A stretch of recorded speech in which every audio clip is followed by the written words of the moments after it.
Time to do some sketchy shit. Doo-dah, doo-dah. Hope I get away with it. Oh, da doo-dah day.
Hi there, and welcome to Last Man Standing. I'm Dan Hollifield, and we are coming off a very nice Stupid O'Clock tonight. Hope you watched it. Hope you enjoyed it.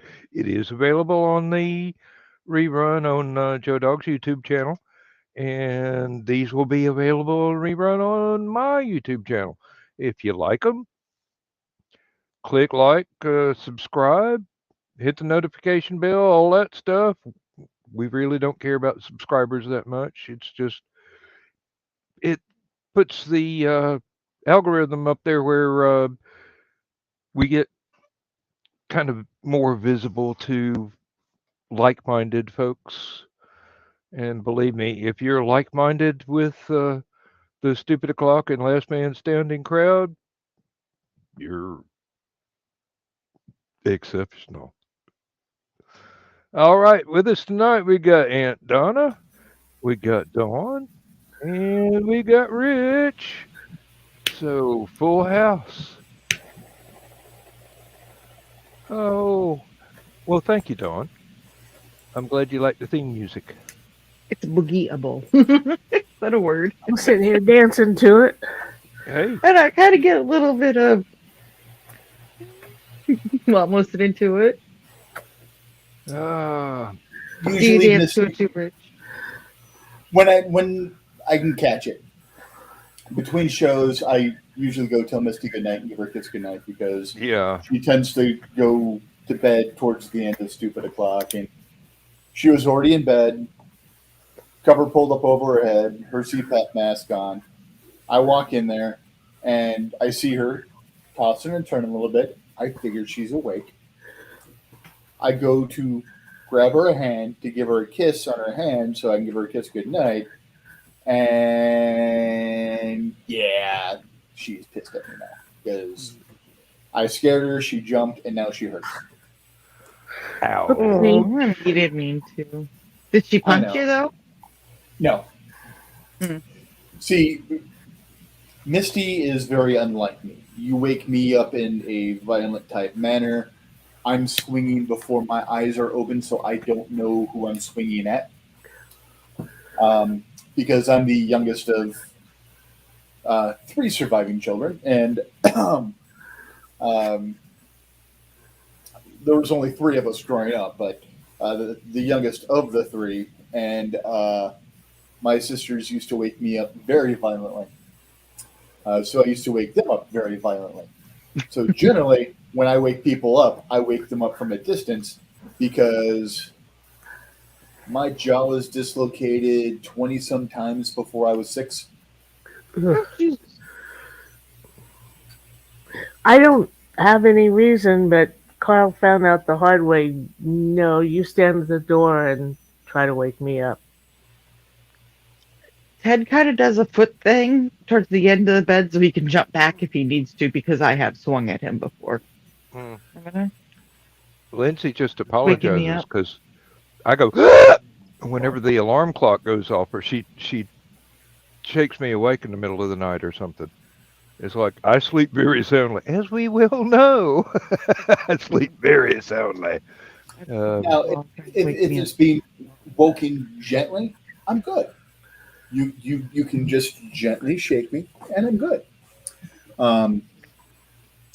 Although I had a Doberman once, Johnny, once, They didn't hear you say. woke me I've up. seen that movie. He so at this point in time, my bedroom door, the latch was broken, so it didn't matter how you shut it. You broke wind near it, and it would blow the door open. Mm-hmm. So his favorite thing, because I was his people, this was the Doberman that was my lap dog.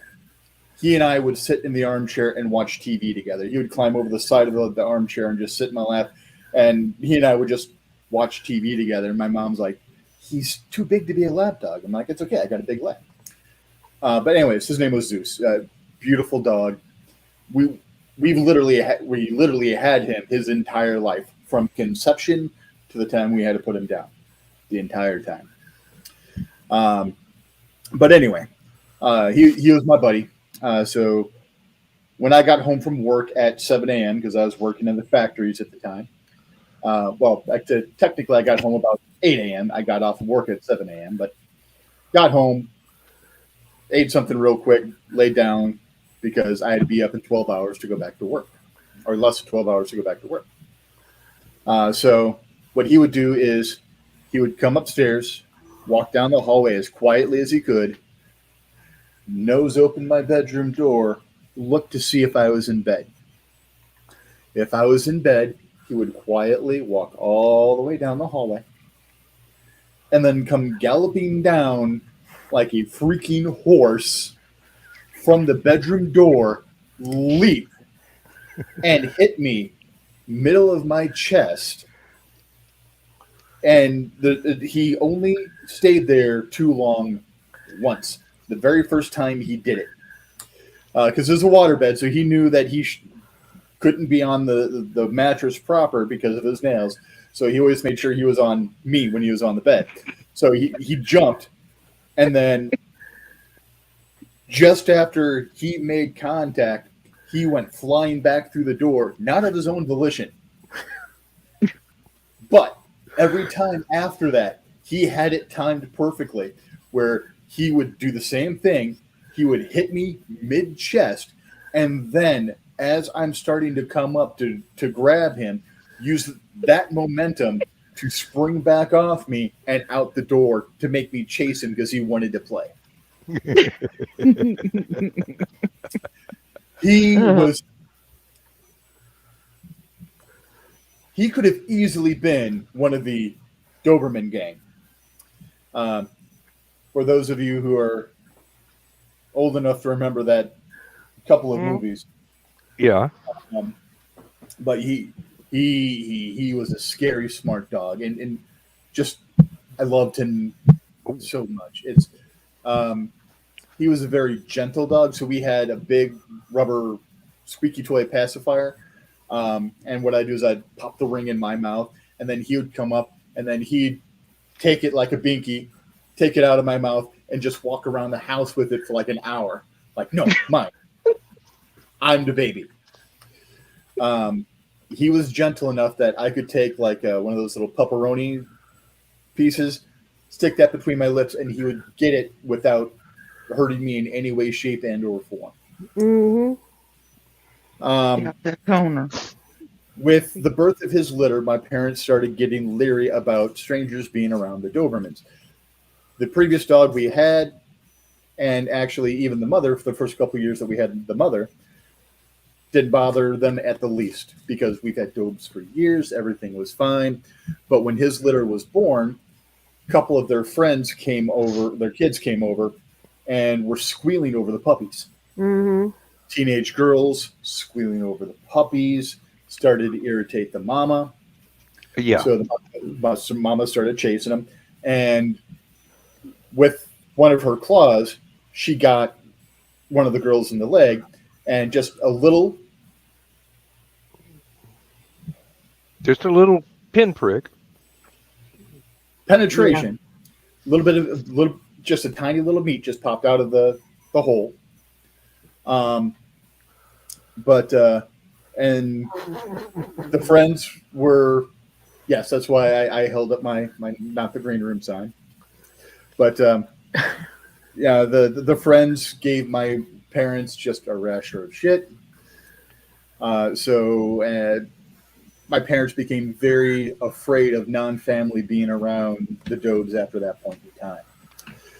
But whenever they weren't around, Zeus loved my best friend to death. Back then, Jeff wore glasses. So, me and Jeff were sitting at the computer because, we're young geeks. It's what we did. And Zeus is just sitting there, just enjoying getting scritches from both of us, and it's just completely fine. My parents were out at Sam's Club or something. They came home, and as soon as Mom walked in the door, she was fine, but as soon as she cleared the bar, she could see the computer area and saw that Jeff was there and that Zeus was sitting next to Jeff, and she tensed up. At which point in time, Zeus gently reached out, put his front teeth right here on Jeff's glasses, took Jeff's glasses off, and Jeff's glasses were just hanging in Zeus's mouth like this. Like, okay, I don't know what you did. Mom's nervous now. What are you doing to Mom? Just to let you know, I got your number, buddy. And again, he's just sitting there, just giving the stink eye to Jeff. And literally 30 seconds sooner, he just loved Jeff and had no problem with Jeff. But as soon as Mom walked in, saw that, Zeus, the saying's true. They can sense it. As soon as Zeus sensed that something's wrong with Mom and Dad aren't comfortable now, it's like, what did you do to them? Everything else in the house is the same. Really? You're the one that's different. It can't be me. You must have done something. Exactly. And it's just, it's of all the dogs I've ever owned, he was my favorite. He had those scary, soulful eyes. Have you ever seen the dogs that you look in their eyes, you can tell there's something going on in there. It's almost like a human soul trapped in a canid body. Mm-hmm. That was Zeus. Now, Kimber and Lindsay has pointed this out to me time and time again. Kimber will be out in the yard and she'll find a little bitty snail or a little baby skink. And she'll pick it up very gently in her mouth and bring it to show us that she's got a new pet. Does not hurt it at all. And she's got special toys that she will not rip apart. Especially the ones with little squeaky things in them. She'll walk around and go, squeak, squeak, squeak, squeak. Just very, very quietly, very, very gently. Most dogs, though, the first thing they're doing is trying to rip out that dinging squeaker. Hey, she's got some favorite toys that she treats very gently, and then she's got some that apparently Lindsay has made it clear. Shred that if you want to. I'll clean it up. And it might last a month before the stuffing begins to be found on the carpet. But yeah, very, very I'm gentle dog. stretching. I'm doing Yeah. my leg stretches and stuff, and one of the cats just walked by, sniffed my foot, and kept walking. Now, Stop, oh, what's that? Oh, it's just your foot? Okay, I'm done. of the two we have now, Bella, so we've got min pins now. Which, oddly enough, a lot of people think that min pins were bred down from Dobermans. No, min pins actually existed 100 years before the Doberman Pinscher did. Mm-hmm. Both are bred off of the German Pinscher breed, which is where Pinscher comes in. But of the two min pins that we have now, Bella will play really nice with squeaky toys and stuff like that. She'll squeak the hell out of them. Bucky will destroy anything that's got a squeaker in it and try to consume the squeaker. So we cannot give them any squeaky toys. Look at my No, cat's tail. one of them you can, but that's not fair. Do you see his tail? Mm-hmm. It's called a ringtail. That's a specific breed. If we have a squeaky toy out for one, we technically have squeaky toys out for both. So we can't Exactly. have That's why I said it's not fair. You can't play favorites. Can you please come here? Of try and tell that to one of my cats. Oh Lord. Lindsay feeds them. I've been I'm at summoned work all children. day, and I come home, and the cats are excited to see me. The dog is overjoyed to see me. I mean, she will get excited and start running around in the pen, jump, bark, chase the cats, then turn around and let the cats chase them. Get in the house, she likes to knock me over almost. She just wants my attention so badly. I have never seen a cat have separation anxiety until we brought home these two, the little girl, Georgette. She's fine if somebody's home with her, but as soon as she's home by herself, when you're leaving, she's just she's got that panic look on her face, and when you walk in, she's just like, "You're back." She looks like a dog. I mean, she's like separation anxiety, like a Oh, dog. you were gonna be gone Yeah. forever. I've never seen a cat like that before, but she just, oh my gosh, you're home. Siamese, I our wish Siamese that, Blue was like that with Carl. I wish that 10 years ago, I'd actually done what I threatened to do and have Lindsay stand there with a video camera when I went out to the barbecue grill and sat down where the cats congregate inside the chain link fence. Because I can be sitting there. Won't take 5 minutes. There is an entire army of cats wanting to be petted, jumping up in my lap, rubbing on my legs. They just absolutely. Some people cannot hear for how loud they purr. Mm-hmm. All I have to do is come into view.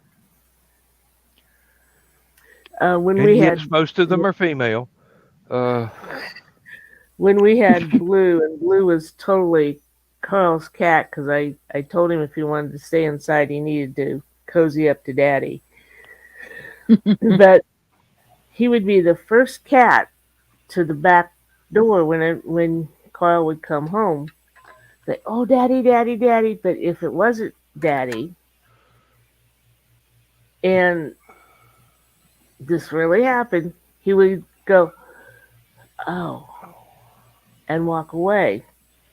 And we had my niece Connie was our feed the cats if we go someplace, and I told her, when you come in, he's going to be the first one there, and then he's going to be disappointed because you're not Carl. And she's like, oh yeah, this is just one of those cute cat stories. Well, one day she came to visit, and she arrived just before Carl did. He pulled in the drive. Carl pulled in the drive. And of course, Blue knew that Daddy's car was home because he was watching for him from the sunroom. and he goes rushing towards the back door, and Connie comes in first, and he's like, and she's like, he really does that. I said, yeah. And then Carl came through the door, and he was like, oh, Daddy's home, Daddy's home. That's how George was with him. Is that was his person, was Ted. And Mhm. he'd come, anybody else walk in the house, he'd be like, hey, cool. He'd see Ted. He's like, Daddy's home. Yeah, Calvin has separation anxiety when we're gone. He loves his boy Wyatt, my bestie's son, and they play really well, but he's still not daddy. How was he when you guys came up here? When you got home, was he like, oh my gosh, you guys are gone forever? Mhm. Aw. Yep. And Charcoal, it's been what, 6 months now since she's come in. She'll let you get to pet her twice, 1, 2, that's it. And she was more towards Carl than she was towards me because he'd been feeding her outside since she was a kitten. So he decided that I needed to bond with her. So I'm feeding the cats now at lunch. And then we found out she loves egg yolk. If my blood sugar's up at lunch, I will fix eggs over easy and bacon. And because of the blood sugar, no toast. So there's a lot of egg yolk left over. And I put it down one time and she's like, oh, yeah. So now I don't want anything to do with you, but it's eggy time, isn't it? Yep. Did you finish eating the rest of that stuff so I can have my eggy now? And boy, did she get mad. Like Thursday, we fed them and then went to Red Lobster for lunch. So although she got fish when we got back, and she's got some of my lobster, she was still pretty ticked because she didn't get eggy that day. But she got lobster. It was okay. It wasn't eggy.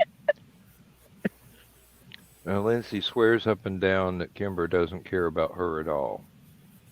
I know this is a lie. She'll be all happy and joyous to see me when I come in. And she'll come and want to get petted. And then as soon as she hears Lindsay off in the living room, she goes, oh, Mama. I mean, there's a dog gate in the middle of the hallway in case Lindsay is trying to get the cat food ready to take outside to the cats, because Kimber likes cat food. So we got to keep it. So, and Lindsay's got to tote cat food bowls outside, front porch and back into the chain link fence. And Kimber is a big enough dog to where if she wanted to, she would trip somebody easily. I mean, she already tries to jump up and put her paws on your shoulders, and she's heavy enough to where she could actually knock somebody down, just being affectionate. But that dog will lay down right at the gate and wait for Lindsay to come back in and give her some attention. When Lindsay goes to church and leaves the gate open, Kimber will get up on the couch and be staring out the window waiting for that silver car to pull back in the driveway. And actually, she does the same thing in the afternoons when it's time for me to come home from work. She'll be right up on the couch looking out the window, waiting on that gold van to pull in. And Lindsay will let her out in the dog pen, in the chain link fence, and she'll be running around just so excited to see me. But as soon as I petted her a few times, she's going right back to Mama's side. Hmm. She is Mama's dog, but Lindsay does not see it that way. When we lived up at Rossville, the people across the road from us had a Newfoundland and a little yappy dog. I don't remember what kind it was. But their house was way back off the road. There was a field, and I look out one day, and here comes the dogs towards Route One, and I'm like, ah, crap. Who let the dogs out? So I went over. I crossed the road and went over, and this is the first time I'd actually seen the dogs up close. So I wasn't sure what that Newfoundland was going to do, and he just kind of sat there and looked at me for a while. And the little dog, being a yappy dog, was dip, dip, dip, dip, dip. So I was going to the little one, trying to calm it down. Next thing I knew, I was on my back in the plowed earth. This Newfoundland had both paws here, and I was getting quite the licking. So And he kept liked on me. ticking. Hmm. So after he finally let me up, I took them back to the house, their house, and found their pen and put them back in. There was no one home at the house, which was cool because I got to go around and look in the windows. This was a huge, huge house. These people owned all the almost all of the land on the west side of Route One from Rossville down to 150. It's about 5 mile long and who knows how many miles deep. And the parents' house was just, I hear there was a ballroom on the second floor. So, you know me, looking in the window. I've always loved big houses. You know, you've got some good soundproofing if you can put a ballroom upstairs. Yeah. Um, no, I'm getting old enough now to where I can see the value of not having no stairs whatsoever. You just put it all on the ground floor. I don't care how many square miles it takes up. Oh, Um, yeah. We've already talked about we're going to have to put in one of those chairs that go up the stairs for you. oh, the stair lift. Hmm. Hey, I have actually looked into elevators. We got a laundry chute in Mom's house that would pretty much allow her to get pain free from the upstairs bedroom to the basement. Hmm. And the basement is where her washing machine is. So, she's going to be doing laundry constantly. She just, oh, I wore it once. I got to wash it now. Hey, Kentucky coal mining daughter, Hmm. you know, cleanliness is important. So, Yeah. Our laundry room's in the basement, in which I'm not allowed to go down anymore because the stairs are extremely steep. mm, yep, I've run into that one myself. Um, I used to fall up the darn things as a child. I'd be in a hurry to get up from the basement to the living room or further destination to the kitchen table. Hey, Mama makes chili. I'm coming running. Uh, Yeah. seriously. Um,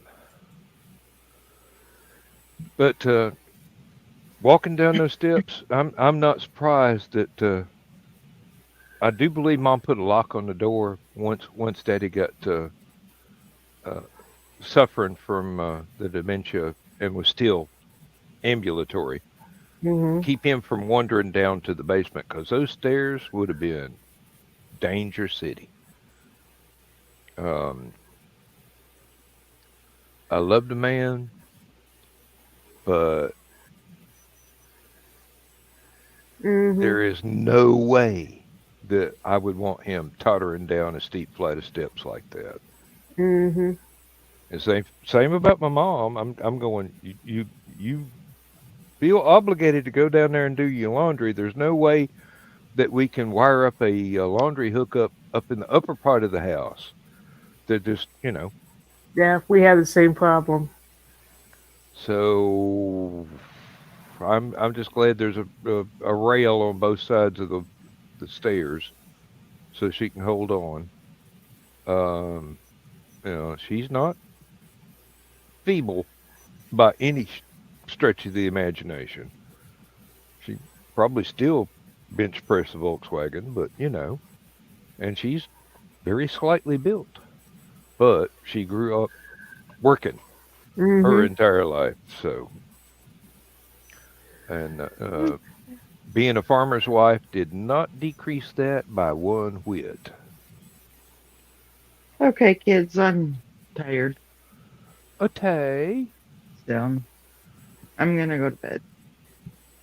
I'll still in Sweet it. dreams. Yes, I will try. I will see you guys probably, well, not so much Dan, but I'll probably see you guys on Monday chatting. And we have Tibbets and Scribble on Tuesday. Yes, that is happening Yes. on Tuesday as far as I know. Yeah. Oh, I'll see you guys then. I am just sorry. That's told you I was tired. Hey, So it's Saturday. I got up at 10 o'clock this morning, and Lindsay's going, "You're up early." Tried to go to bed at 9:30 last night. My brain wouldn't let me go to sleep. Medication finally kicked in, so I came back around 11:30 or so to start noodling some ideas that just would not leave my brain, so that they could actually finally leave my brain. Like, what happens when an Indian call center calls a troll, an actual troll? Oh, an actual troll. Okay. So the trolls call, you know, Mhm. a Jotun. okay, that's too deep. I'm sorry. And then the other is, what happens when an HOA tries to get a family of Fae that have lived in the area longer than the familial lines of the HOA go back to existence to begin with? What happens when the HOA tries to get them to sign a covenant? Because you never sign a contract. You never go in on a contract with a demon or a Fae. Mhm.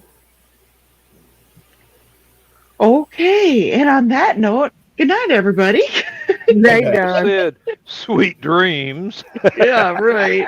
We dreaming of phase and contracts and trolls. Good night. Good night. Good night. Oh, oh Lord. That okay. Here you go, Rich. Here's a free idea. Um, the trolls have joined the United Steelworkers.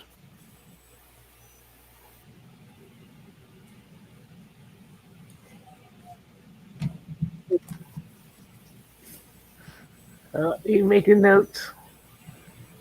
Well, that also inspired another idea. Uh, Here we go. And just on the off chance, one of their supervisors is a zombie of Jimmy Hoffa.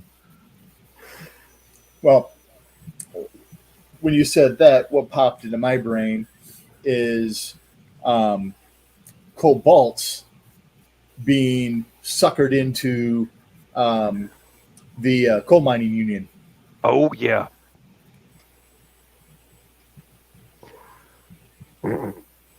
Boy, when they go on strike, people get hurt. Oh, gonna be I'm a hot sorry. time in the old mine tonight. I hear the word cobalt and I think World of Warcraft. Take candle. Well, I make a bet. I wasn't going kobold, I was going cobalt. So the kobolds were usually the ones that were in the mines, and those are the ones you usually didn't want to mess with because they were more surly than the kobolds who were above ground and on sailing ships. Okay. I love it when a mythology comes together. Kobolds are my favorite fae.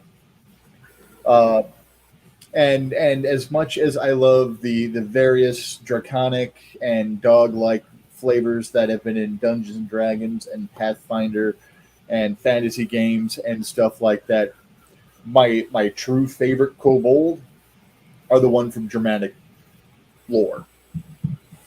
Although I really do like um, the draconic halfling versions that are in so many fantasy games. In fact, in Pathfinder, so I play Pathfinder Societies, which is basically um, the flavor of it where I can make my character and then it's sanctioned through Paizo. Any sanctioned Pathfinder Society game that is of the proper level for my character to join, I can join and still get more experience wherever I'm playing in the world. I actually decided to go out and make one of every class as a kobold. Oh, wow. That started off at 20 some characters. It's now up to 24, and there's 4 classes I've yet to make for the kobold yet because I don't have the books for them yet. But that's how nerdy I am.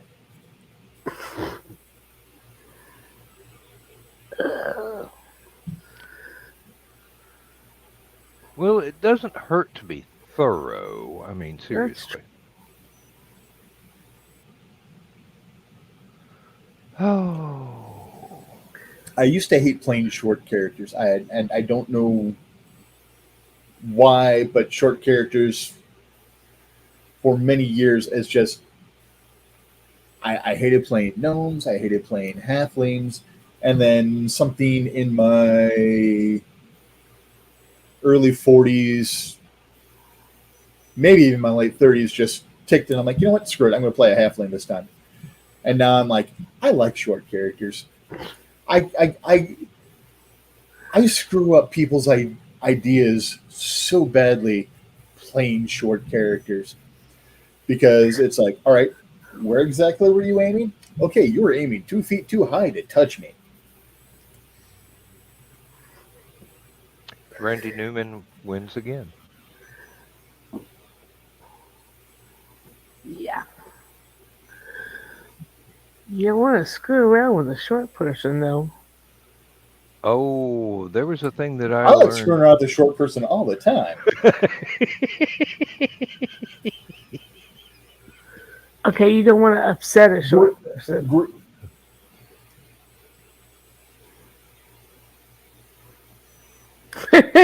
Not the green room. I'll drink the fifth on that one. Because normally when I can get Misty to curse, I giggle like a little 5-year-old child. Well, as long as she's just cursing, but my mama was a short person, and let me tell you, I only made her mad once. Easy lesson to learn, huh? At 10 years old, hey. I was able to do this to the top of my mother's head. Mm-hmm. And yeah, it's I am still terrified that I'll do something that my mom will come back from the dead and whoop my ass over. She was a scary, scary woman when she wanted to be. When she wanted, yeah, they're like that. But yeah, my mama only raised one fool, and it wasn't me. Mama Aspel only raised 2 fools, and neither one of my sisters are here.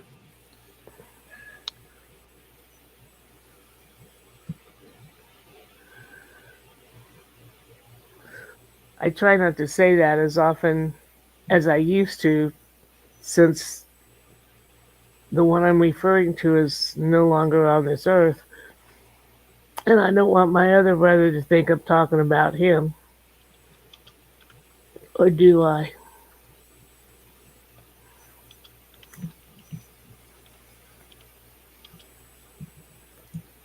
Always keep him guessing. Yep. Dan, Yes. that Thursday night I was having that trouble with, I thought it was my trackball. Uh-huh. It had to be something to do with Streamlight, because as soon as I left the studio, no problem whatsoever. Yeah. They do act up occasionally. Usually after they've done an update that nobody knows they did. Fancy that. I've Yeah. never seen that happen on any other social media. And if you believe that, you'll buy this watch.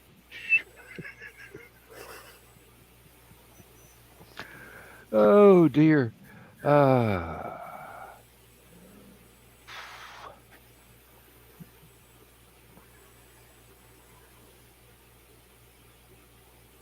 Well, is it sticks Yes. or what? Where do we go from here? No, Where it's do you Alan want to Parsons' go? project. It's Alan Parsons' project. Yes.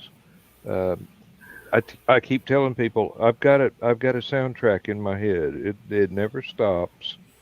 Not even when I'm asleep. There's always music. Not always mine. Sometimes I had to try and turn it off so I can create mine. But there's always a song somewhere, and it's like an 8-track tape with a skip in it. Sometimes it changes track unexpectedly, and you're just looking and going, oh, what now? Oh, that again? Okay, so this is where we're going for the next 16 hours. This earworm, if they ever find out, they're going to sue. You know that, right? I would owe so many people so much money. Hello, Nita. Hey, baby. Hey, I've come to defend short people. I think they're pretty good at defending themselves. Oh my gosh, yeah, we are. Yeah, we There are.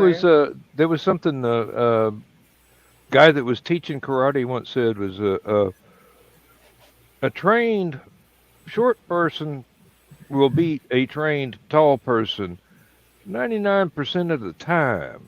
Oh yeah, because we're gonna take you down by the legs, dude. They got the leverage right there. They're also sneaky. Yes, I like that. we make excellent thieves. Speed versus reach. Yep. Oh my gosh.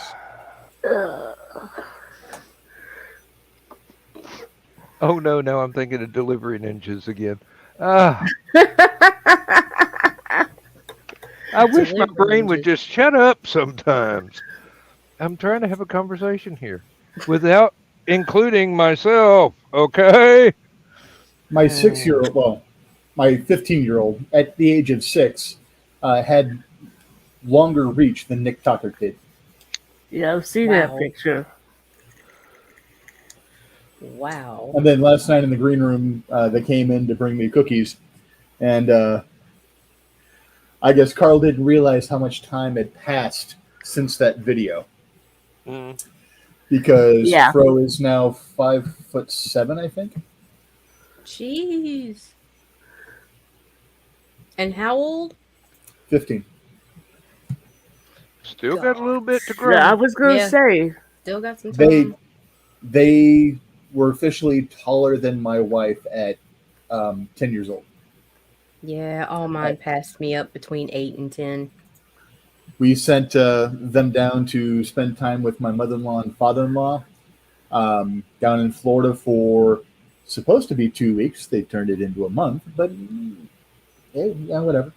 You know, take my child away from me during Father's Day, I get a little cranky. But anyways, sorry, I digress. When Crow came back up, they were taller than Misty, and Misty was pissed.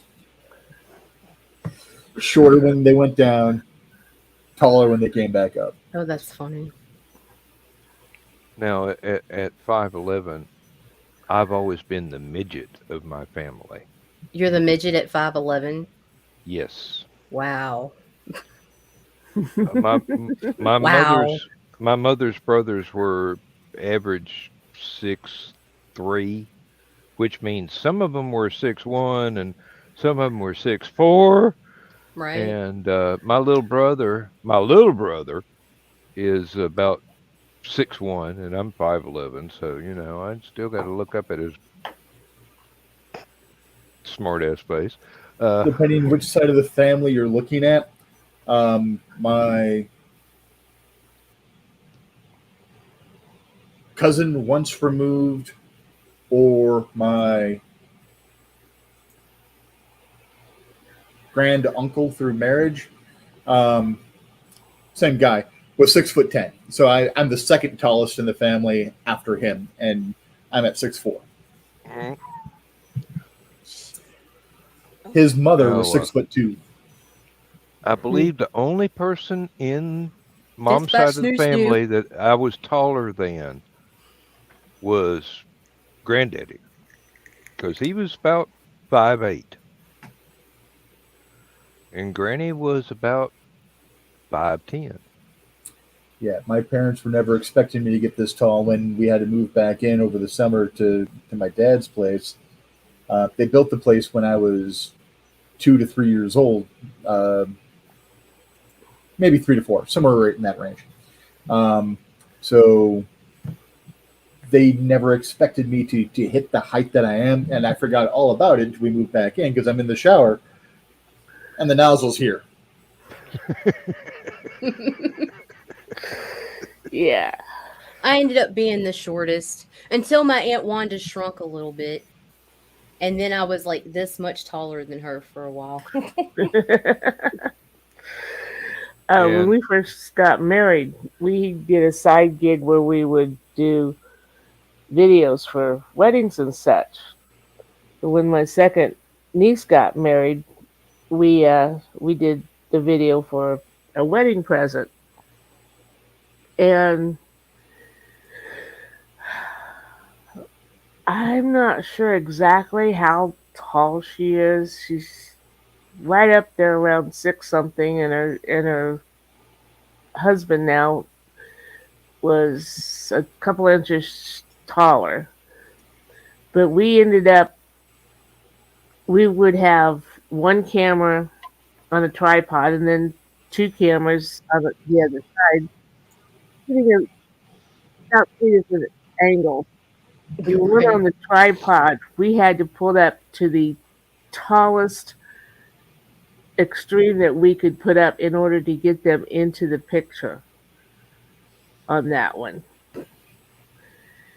Then we had to set somebody by the tripod because it's not very stable when it's that high. Mm, oh, I've never been stable when I was on. me neither. And Donna, I thought you were going to say that Carl asked you to do the upscrew photographs. Uh-oh. Not the green room, but Not the green room. it's after Green room. midnight, so Yeah. Well, both sides of my family, my maternal and paternal, they're both like we're all small people. Like I think the tallest of my biological relatives was like 5'5". My dad was 5'4". My mom was 5 foot, and everybody's right over 5 feet tall until me, and then it's like I didn't even make it. I made it to 4'8" and just dynamite comes in small packages. That's what my mama used to say. Well, the fact that I started smoking at 9 years old probably didn't help, but I blame coffee. that too. Misty might like to actually meet you in person. This way, there's someone she's actually taller than. Well, keep your fingers crossed. Maybe at Hallowcon. Maybe, hopefully. Hey, Like, that'd be wonderful. I'd really I'm like to hoping do Misty that, can make it down. but everything. I'm not even kidding. The moment we realize, okay, well, we've got our earned income credits last year, we can claim the oldest, just like all this crap. It was like, oh yeah, it's a nice little chunk of change, tax return. Every fucking thing, every major appliance decides, hey, I'm gonna malfunction or break. Everyone. I kid you not. It's like, are you shitting me? Of course. Yeah, our tax return is going to Misty having to be off for 4 to 6 weeks, or FMLA for some medical stuff she's got to have done. So it's like, all right, Yeah. well, that was nice to dream about for a minute and a half.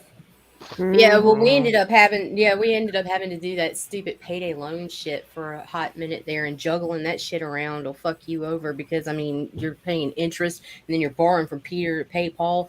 But Christmas, like 2 weeks worth of work during COVID, and I got sick right after or during, but stayed sick longer, and so I had to turn down jobs because I couldn't even like I would crawl to my freaking desk and that was it. And then I'm like, okay, I've overexerted myself. I'm going back to bed. Yeah.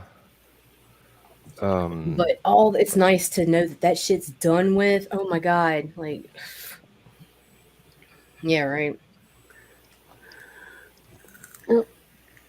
But now the washing machine decided it wants to scream like somebody's murdering it. But it's not. Oh, It's not a belt sound, and it's not a metal on metal sound. I don't know what the hell it's doing, but it's also not agitating. Um, oh.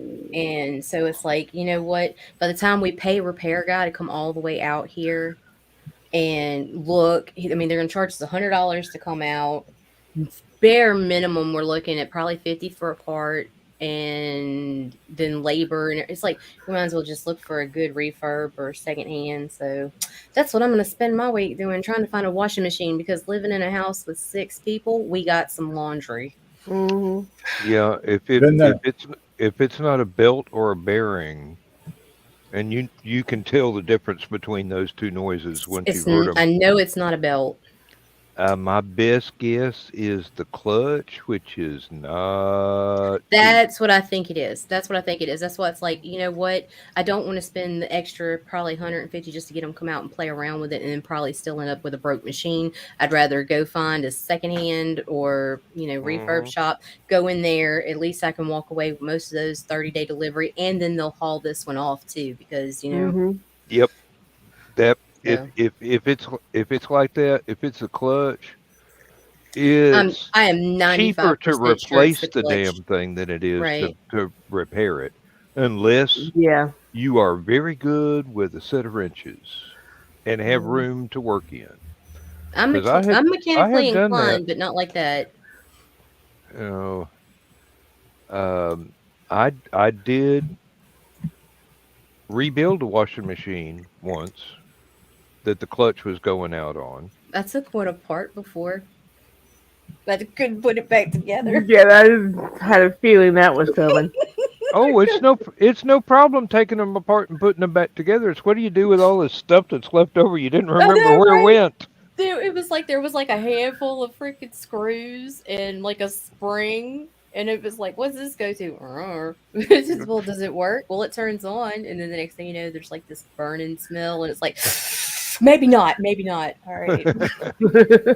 No, I got another 5 years use out of a $50 washing machine because I had room to lay the thing over on its side and crawl around behind it and kind of look in like an obstetrician or something and reach in there and replace the bits and pieces of the clutch. And I finally figured out where all the extra parts were supposed to go. This was in the days before cell phones, so I couldn't just take a picture before so that I Right. could make sure it looked like that after. But I got the thing back together and stood it back upright, and it didn't leak. It worked fine.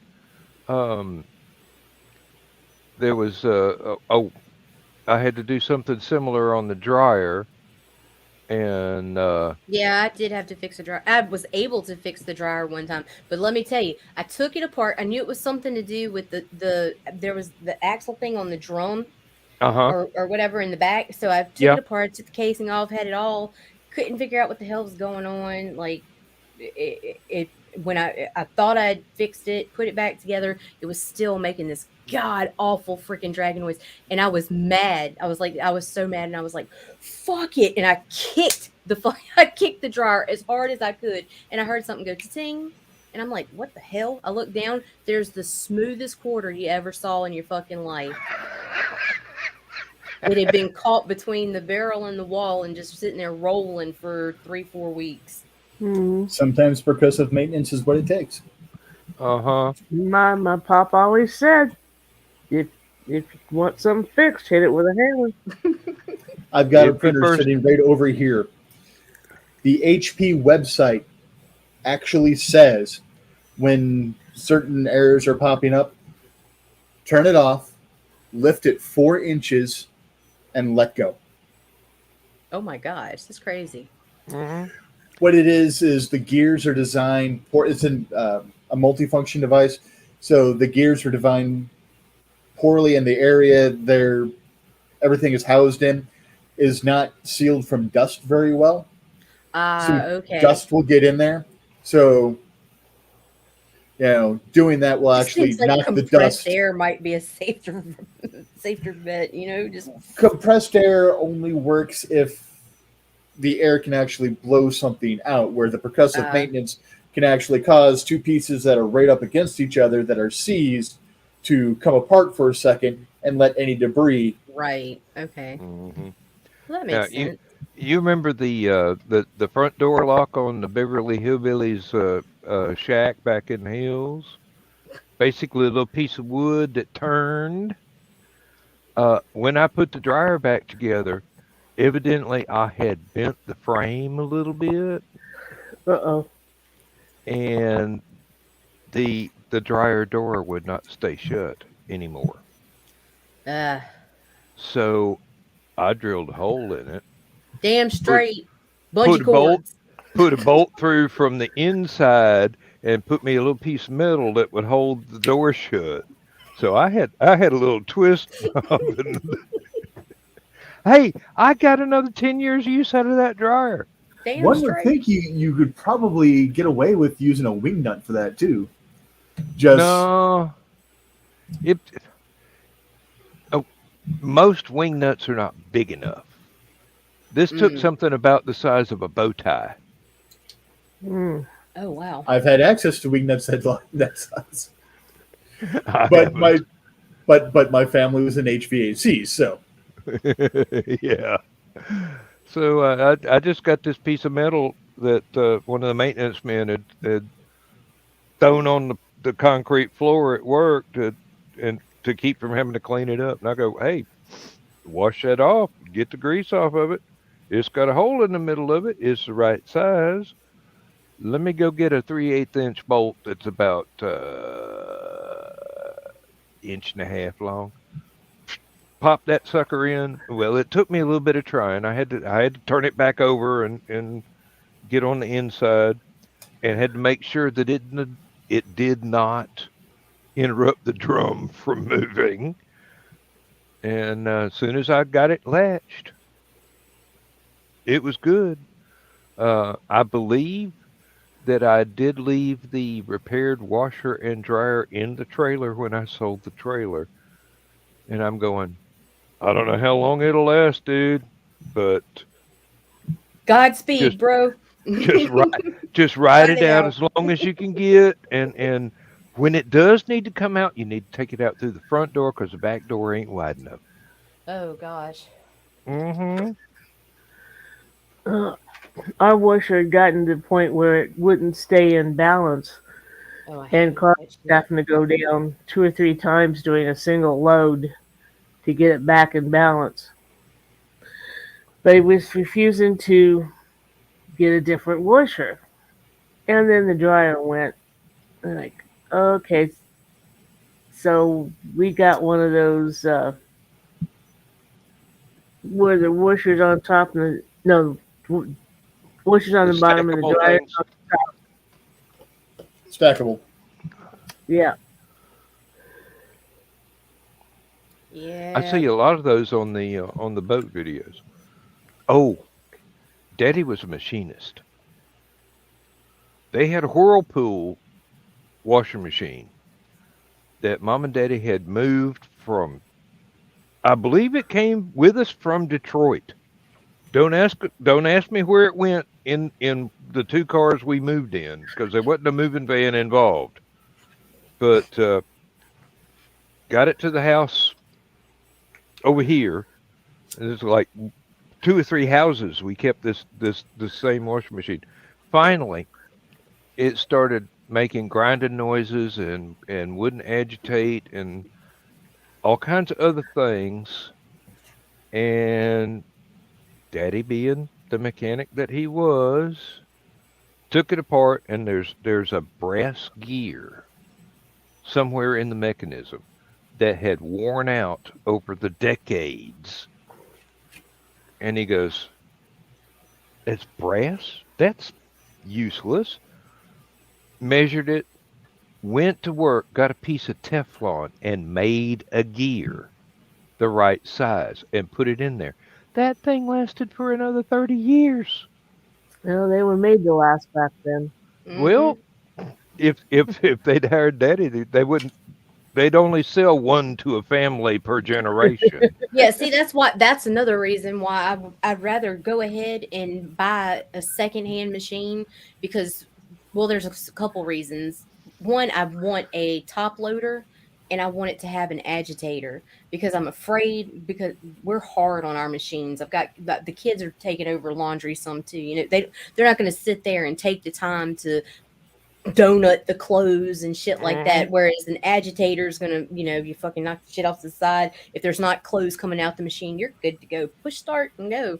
But yeah, I want something that's gonna be durable too. And these new machines, man, they are fragile. You shut the door too hard and it's offset and just all kinds of crap. Not to mention, I'm scared to death of a front loading washer. I just know that I would flood my fucking house. Yeah, Misty doesn't want a front loaded washer. Yeah, it's we're our washer is so technically good, but our dryer is a gas dryer, and there is no gas hookup for a dryer here. So we've got to buy a electrical dryer. So I'm like, since we've got to buy everything brand new anyway, might as well just get a set so that Right. everything matches and warranty. But Misty is dead set against ever having a front loading Yes, I have seen washer. nightmare stories. And then if a penny, like I had a friend that bought I think her washer was $1,500 and a freaking penny in somebody's pocket just fried the entire thing. I mean, fried out the motor. I'm like, you got to be kidding me. Yeah. And with kids, oh my gosh, yeah, because they always got something in their pockets, and you can check and check and check, but you're still going to end up with a rock or dissolving paper towels or toilet paper or fucking some shit in the wash every damn time. Lindsay has Legos. Bottle of liquid learned latex. to look in the back pockets of my blue jeans that I wear to work for a little paper, like what you'd get out of a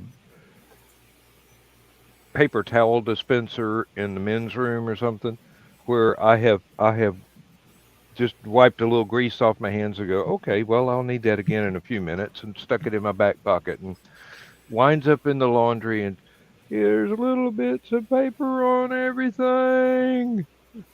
Misty refuses to check pockets. Oh, Everyone in the family is old enough to check their own. And they don't do it. They don't.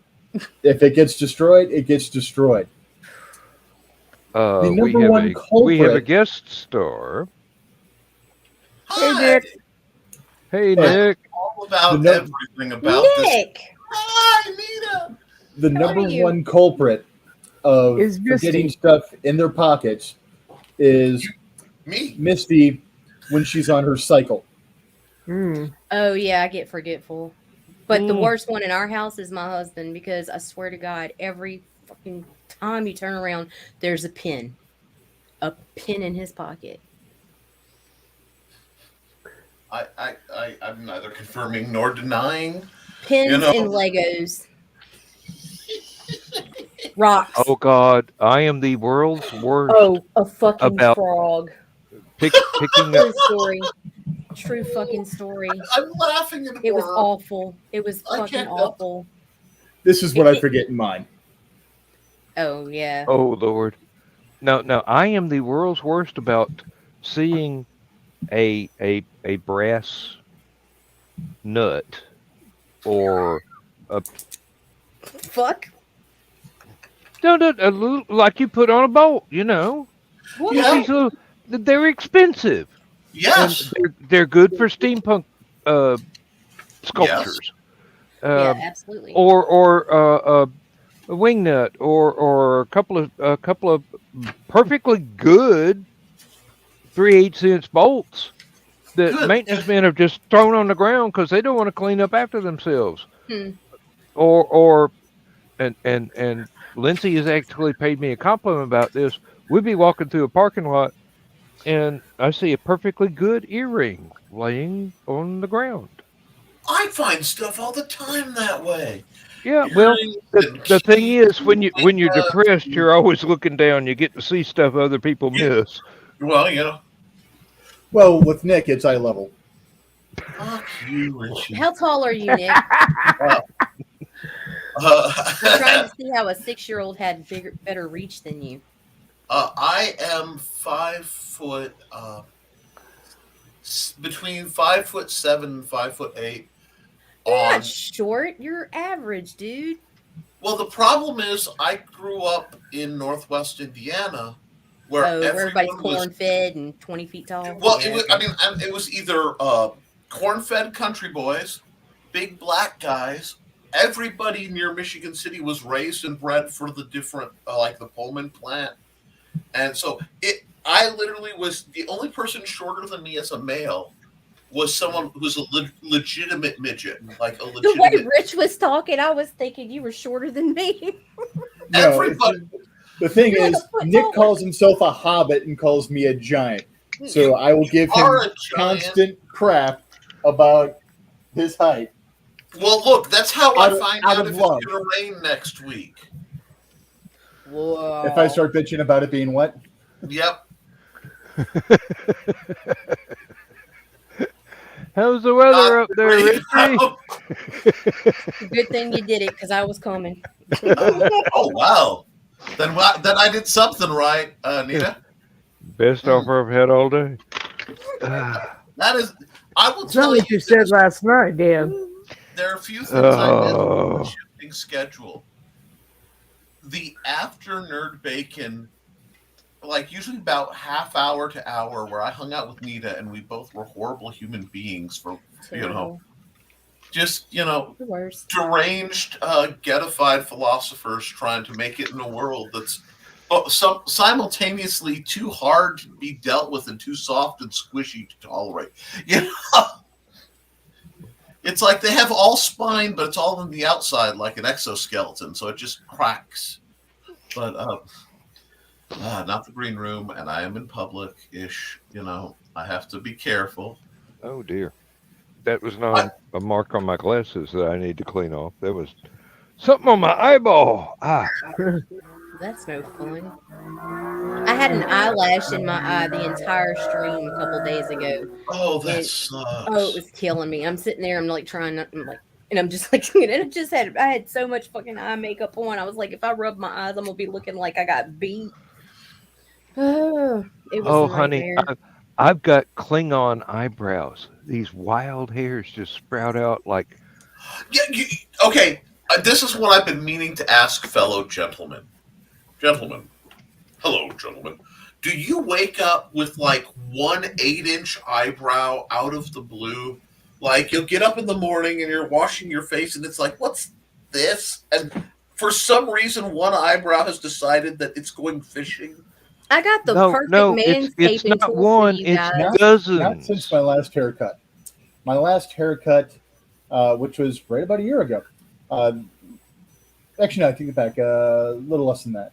But anyways, my last haircut, the stylist was so twitchy about my eyebrows. She's like, "Please, sir, can I do something about your eyebrows?" I'm like, "Fine." I had no problem having my bushy old man eyebrows, my Gandalf eyebrows, but yeah, fine, do whatever. I No, thought I'm- you looked a little touched up there. Although the I'm- thing is, you could actually, I think you can. I think you can see my my scar a little bit better, where my sister almost drowned me with a Coke can. Um, growing up on a lake, we would drink pop down by Yeah. the Okay. or like while good. we're swimming. Because I'm just saying, you So- can leave me hanging with my mouth open. What? So what we would do is after we finished the Coke can or whatever soda we were drinking, usually it was Coca-Cola in our house, we would fill it back up with water and set it on the pier so that the wind wouldn't blow it in the lake and we'd end up polluting the lake and cutting the hell out of our feet later on and stuff like that. So I was supposed to go to baseball practice. I did not want to go to baseball practice because I wasn't playing baseball because I wanted to. I was playing baseball because my dad wanted me to play sports. Yeah, I love that shit. So I was swimming, and my middle sister came down to try to tell me, okay, it's time to go to practice. And I'm like, no, I'm swimming. So she wouldn't put up with my crap after a while and just picked up the water-filled Coke can and whipped it at me. She meant to miss. She didn't. She caught me right here, and she had to dive in fully clothed because she knocked me completely out, and I started to drown. God. So I started sliding under, God, completely that's- out cold. One of the And- many times my sister tried to kill me. And to answer That's your what siblings are question, good Nick, for. about once a week, You I think- have to take my little mustache scissors and look in the mirror really, really close and get the ones that are growing entirely wild and mutant and I see. trim For them back. $19.99, you can go to Walmart. They're in the women's department. Okay, there's a bikini area, fucking trimmer, electric trimmer or battery operated. It has a guard on it for eyebrows, and you just be like zip zip, and it's perfect. I used to have one of the well, I just use something in the same regular vein scissors. for trimming my mustache, but now basically I'm Plumbing used to and scissors. facial, I'm an old guy.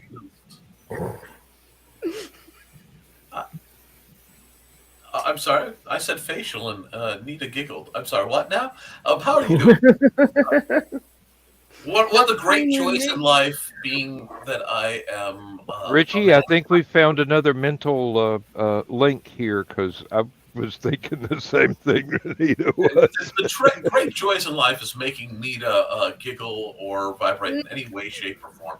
I appreciate it, and there's no harm in this. This is called It was a friendship. House of Bob night, dude. Apple Oh, Bob. I take great pride in when I say something unexpected, and Richie goes, "Get out of my brain, Dan." Oh yeah. Last week there were a few moments that Nita was spending time up there in Last Man Standing. So Yes, this is nice. I'm having a good day. I don't get really good days. I'm not wearing Hawaiian print, so you know I'm actually off the clock. I am not actively promoting. I'm not working. I am off the Right. clock. You know, Done, which done, does done, not done. happen. And I am taking a personal day tomorrow Hell yeah. or Nita. today. Pardon my French, but you need it because you get your butt worked off. Mm-hmm.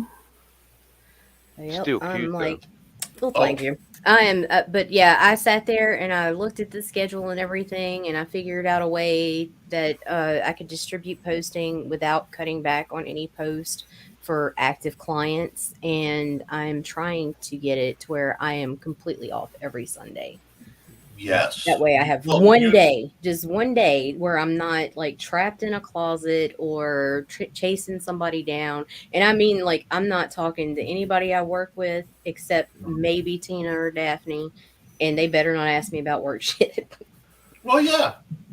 That's my Tuesdays are that's one of them, and then I have Sundays where I spend my weekends with my family as much as possible. Normally, I would have done a live stream Oh no. Saturday, but my buddy Jim was like, "Hey, what you doing?" No, I'm not nothing. Why? Think about coming down. Cool. Well, there you go. So we geeked out, played Magic. Oh god, I've never. God, I made want it. somebody to play Magic with. Oh god. Anyway, and because I love playing Magic, I do.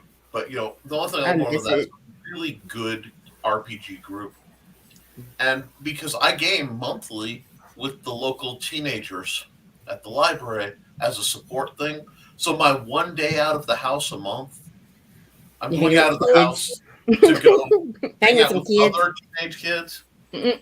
and it looks like I might be bringing my son to those now because he's starting to show interest in socialization again, which is great. Good. Yeah, awesome. But gaming with teenagers is a breed of sociopathy. Oh You yeah. know, teenagers especially, and it's like I got to game with Jim and my brother and my wife, and it's through the same campaign that I've been running for the kids because I was like, I just want to see this run played by somebody who's not. Yeah, A better caliber of dick and fart jokes. There you yes, go. no, really, really. It was like, I don't mind the shenanigans. I live for shenanigans. It's like, you could do anything in the world. What do you want to do? Let's steal some apples and chuck them at the townsfolk. You're literally in a world where you can do anything, and that is the length and breadth of your imagination. This is why you need to game with me for a while. That and what's a that? What's a sling? Okay, I'll show you what a sling is. It does this. I don't get it. I'll bring one in next week. So I come in and maybe accidentally launch a tennis ball across a library basement because you just do this and then you let go and then you get in trouble with the boss. Just needed that break where I'm not on because I've been. Yeah, I'm also trying to work it out to where I don't do anything but guest appearances on Wednesdays. But but Well, that you're that one's always gonna be welcome tricky. here. Well, Wednesdays. Well, I'll come. I just don't want to have. I don't want to have to be in charge. I don't want to. I don't want to have to think to where I have to be responsible for running a board, intros and outros, responsible for my guest behavior. I like not off because Yeah. like I mean you can't ever be completely off during a live. Like it's not like the green room, Right. but to where I'm not having to operate. Relaxed. Right. Yeah, you're Like not here, you're not on- like I'm well, it's j- I'm- like- it's I like can just tonight, chill. You're not on the clock. Yeah, And yeah. it's funny because I'm like, I'll get on, and I'm actually not on the clock. And the first thing I realize is I still have game designer because after 3 years and a major RPG thing, I'm still I'm finally getting to plug the campaign. Right. Which I'm excited about and stressed beyond measure. Because Welcome to fucking crowdfunding. And I realized I stream 5 days a week at least, 6 shows usually, not counting Right. this or something I hop on. Right. Ah, That's why I dropped myself back to where I'm only obligated to be on camera twice a week. Well, 3 times a week on the House of Bob weeks. But that's it. Like anything else I do after that is lanyard. But I'm constantly working in the background to maintain. yeah. Constant. that's why Yeah. I was so wanting you on my show because I still find you just one of the most fascinating people I've met in this business. Why? Yes. I'm boring. I'm so boring, Nick. No. See, the problem I is, promise you, nobody's gonna be like, "Oh, dude, we're gonna start watching your show because you had that big titty girl with the bandanas on your show." They're just like, Nita dear, "Y'all." if you were any more full of BS, your eyes would be brown. Mm. You are very good for ratings. You are Mhm. always good for ratings. That's because stupid. No, you're just an interesting person. I only associate with interesting people. Look at this panel. I wouldn't pop onto any. I get invites to panels. Many of them I'm like, no. It's 2:20 in the morning. I could be sleeping, and I love sleep. I'm a fat old guy. Sleep is only second to like food, you know? Third.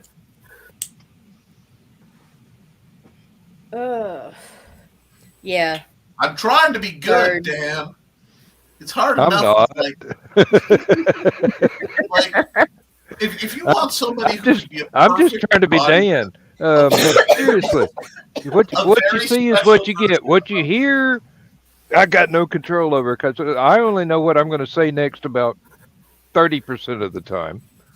If that, I'm impressed. I don't know what's coming out of my mouth.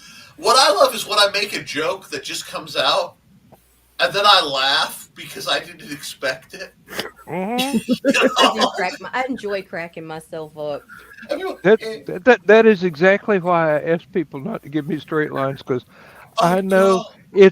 it's like Yogi Bear in a picnic basket. I just can't resist. And then there I am going, do it, Dan. Say it. Yeah, I Say know. it, Dan.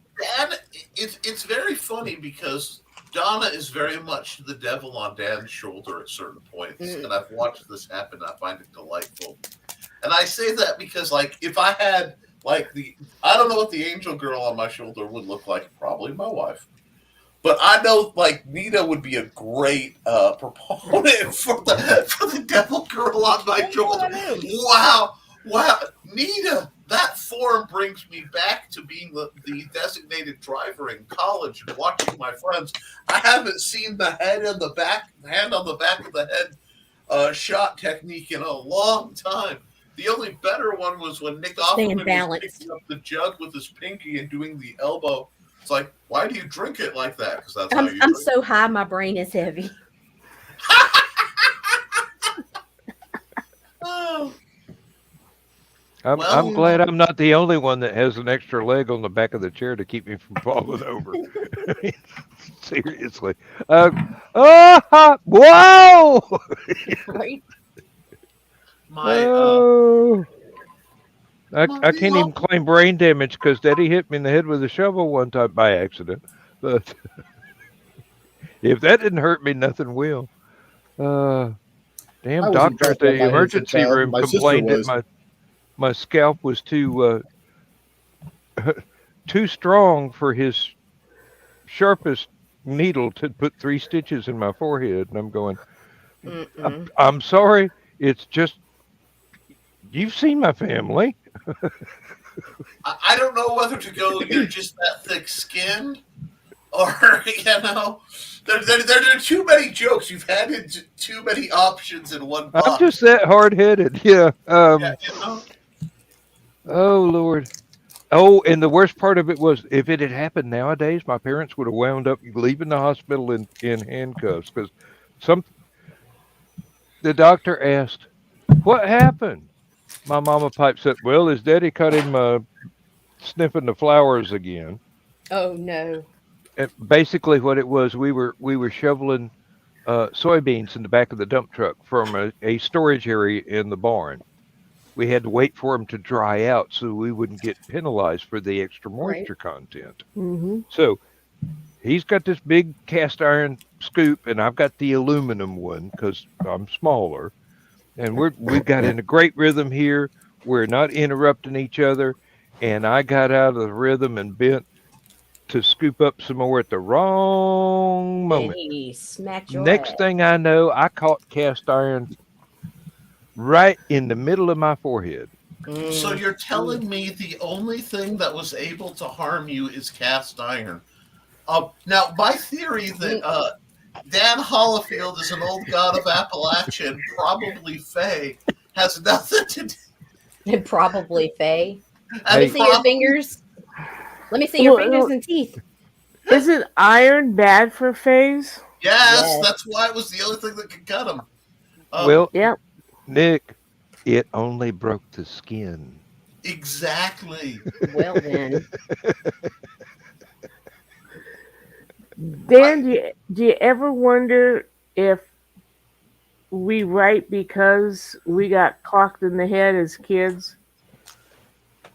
Oh no, I was this way long before I got clogged in the head. Oh, well, I wouldn't know. I got my head injury at about 3 that started everything going downhill. So Nick, I had my first head injury. Sorry, I got to do one upmanship, but I had 3 concussions by the time I was 4 years old, which my loving husband, after me admitting this, goes, "Well, that explains a lot."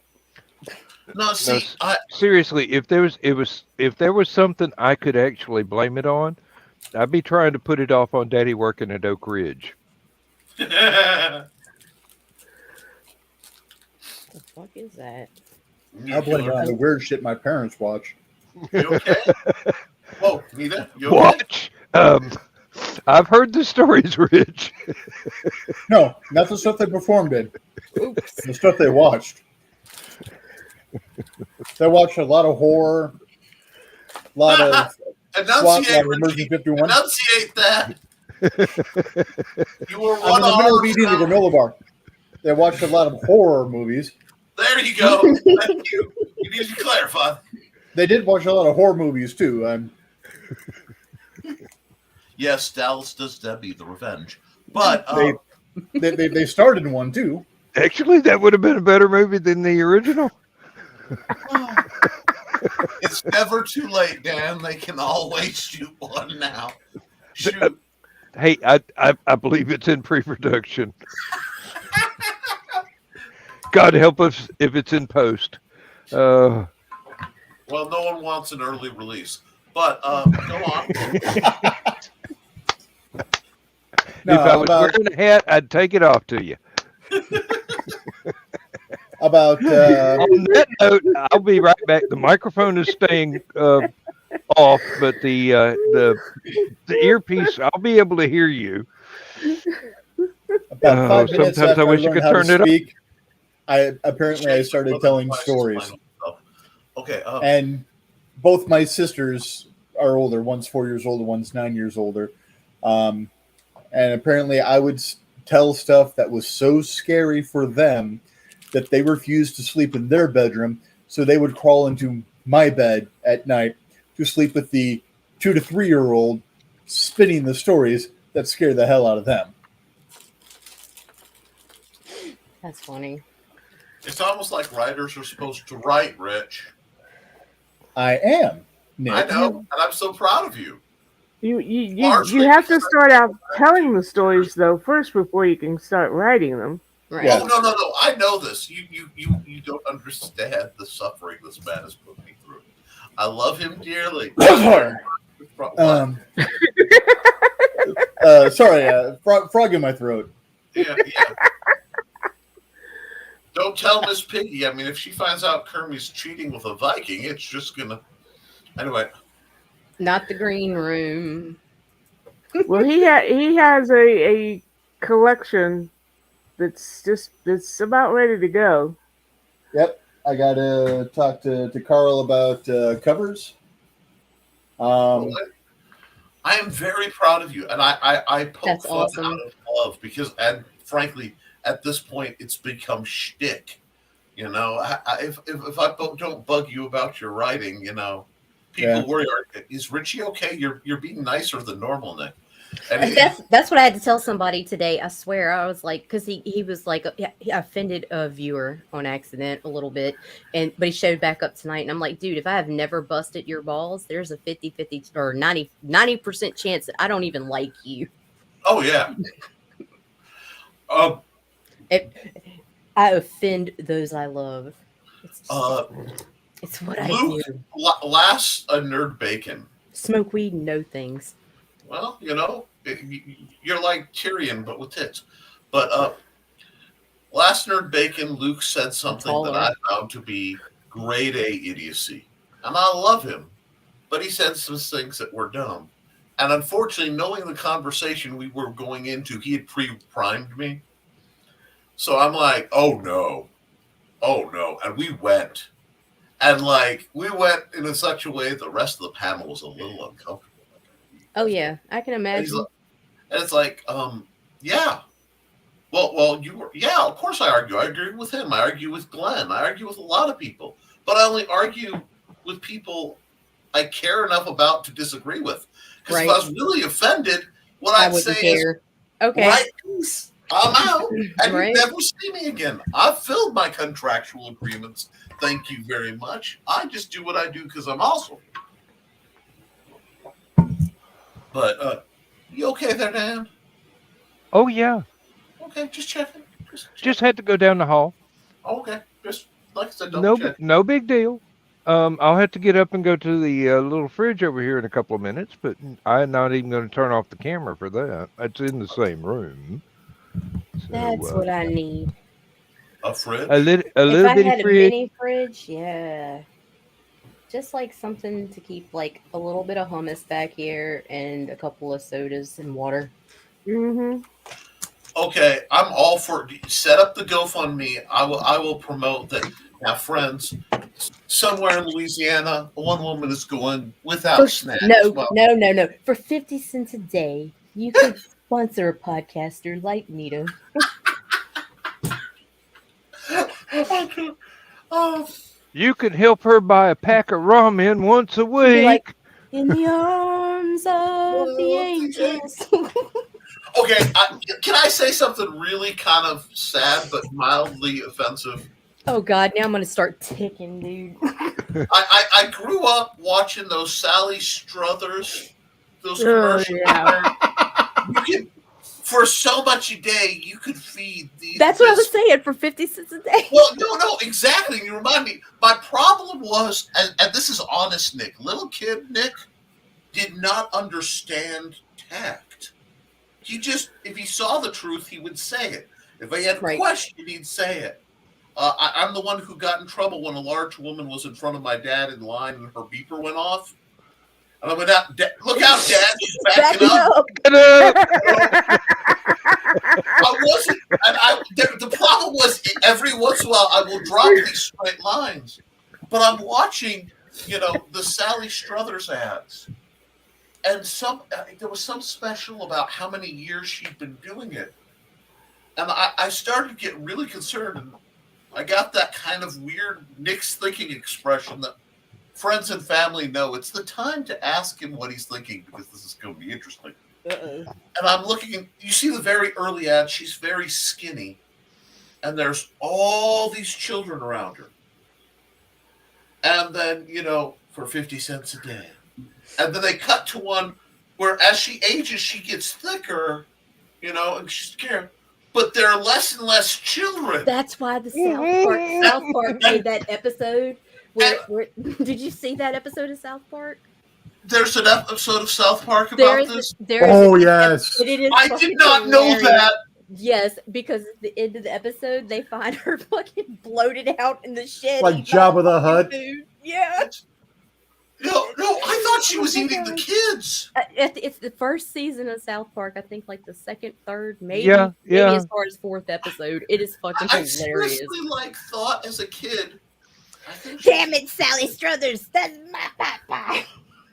No. See, I didn't think she was eating the food. I thought because the kids disappeared. So I thought she was off camera. Oh my gosh.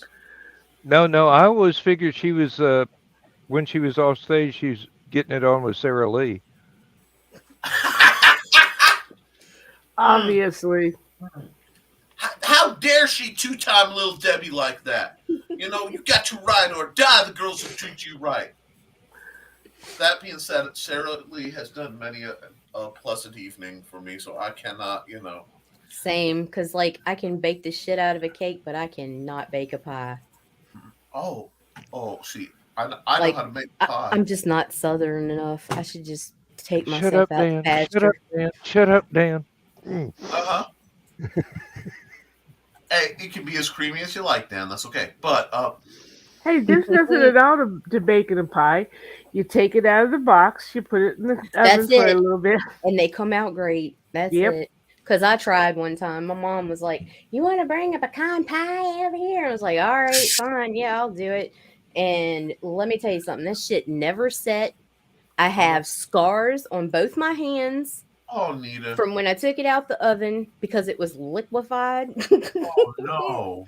Yeah, I got like scars on this finger, this finger, and this finger, and this one and this one. Because I- it's just like Check I the private was- chat, Nick. You'll see a link to I Sally see Struthers as a I South see Park it, villain. but if I try to do it That's while a I'm great screaming, my episode. whole system will crash. I know my world. So Oh, I will yeah. try to, I will catch that later. No, you have to understand, when I first met my wife, I was under 150 pounds. I was a Those were long-haired the leaking days. gnome. Long-haired leaking gnome. Yes, I heard that. And and then I realized what Southern cooking is. Hmm. And now I clock in about 3:30 these days. I am a short, round fella. I'm not, and I, unlike a lot of people, I don't lie about my weight. That's what the calendar. That's what the calendar says. You know, the digital calendar stuff. The scale. But I look. It's like I was such a different creature. And aside from her hair going purple, That's what gravy does to you. yeah. Oh, Everything's got to have gravy. no, the dumplings. Dumplings. Oh, Oh, God. Dumplings. My I can wife. make a mean ass chicken and dumplings. See, she taught me And I how don't to even make eat meat. these. And then it became, you better have dinner plans and not leave any soup alone. Because I'd walk in and be like, that's good. But, Nick, did you drop dumplings in this? Yes, ma'am, I did. Well, now it's going to be all thick and stewy. Yes, ma'am, it is. Damn What are you straight. thinking? I'm thinking about having that ice cream.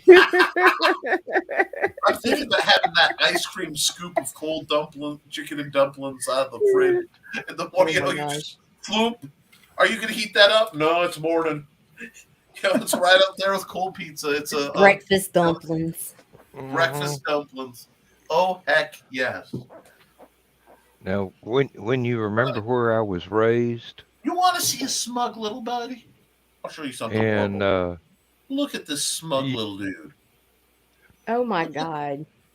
Look at that. I was a smug little dude. I can't get to focus. There we go.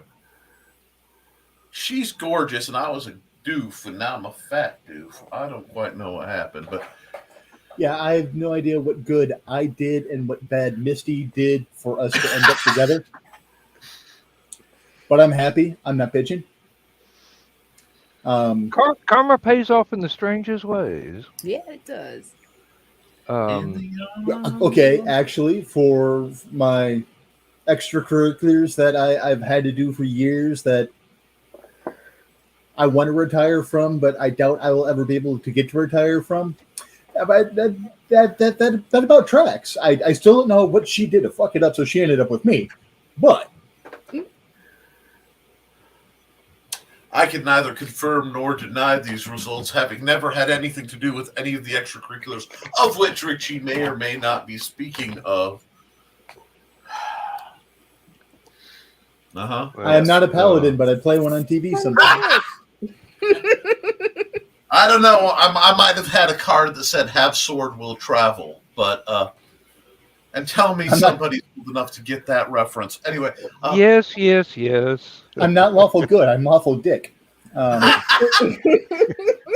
Literally. I think several questions were just answered with that statement. Yes. Although actually, technically, I'm more chaotic honorary. I haven't gone anywhere. what you looking Mal for? Reynolds is Mal Reynolds one is thing the I can't angel find? on my shoulder. You Yes. don't want to see the devil. Now, when you remember where my childhood was spent and how I was raised, and how much my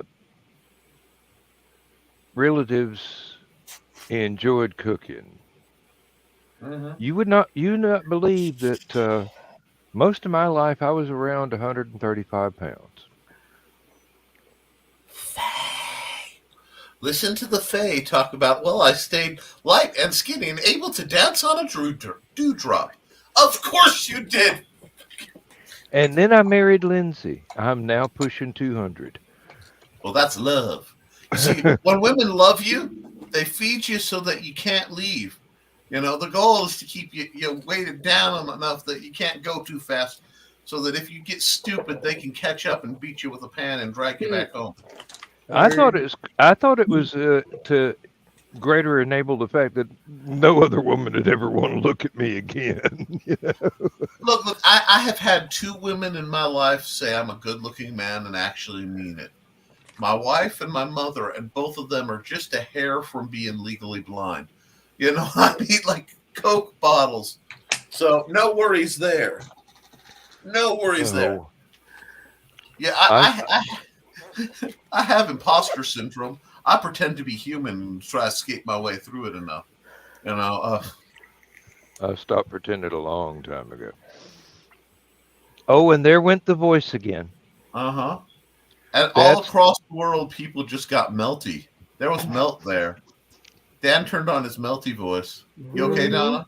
Mm-hmm. Do you need to be sponged off the floor? Not yet. Well, we can work on that. Yeah. Wow. Okay. Yep. See what I mean? Wow. Nick turns on the voice. Oh, dude, could you read something for me? I can. It's a little hard to hold the voice, but I can try to Could keep the you mojo. think you could? You think you could handle it for a paragraph? Probably. What you got? Alright. A disclaimer for the adult channel. Oh my yeah. Wait. Hold on. Hold on. Let's really get into it. Well, you know. Who are you? Oh, a real motherfucking vampire? No, yes, I can do that. Oh my gosh, I've never heard you say motherfucker before. That's only the third time, as far as I can remember. And that's only with a quote. If I ever drop an MFer with intent, it does not sound like that. Oh, I Oh, remember. no. I remember one occasion where there were no quotes. It was honestly meant. Oh no, Oh, you don't, God. motherfucker. I don't remember who set me off, but I left. What did it? I left the Historical Fencing Guild. I left the Historical Fencing Guild show, and I went into the green room, and I said, "I'm sorry." For what? I got to be honest for a minute. Y'all mind? No, why? This! And the rant that echoed through the halls of the green room. You know, wilted walls. You see, my father served in the 7th Fleet before shipping off to Vietnam. And my upbringing, it's not that I don't swear or that I don't have the capacity. I just find annoyance with people who swear in a banal, inferior way. If you're Then why going, the fuck are we friends? Because you neither do Because it you're in a sincere. banal or an inferior way. You are a professional oath maker, and I respect your ability to destroy someone who so desperately needs to be unmade at a subatomic level, because that's the only way to find their genitalia so you can kick it.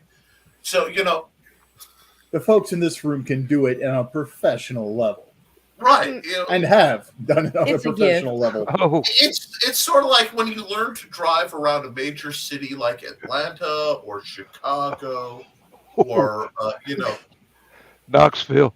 Knoxville, you know, when you learn, like, explain Memphis, to people there's going places, and then there's driving, and then there's driving like you have a purpose in life, Right. you know?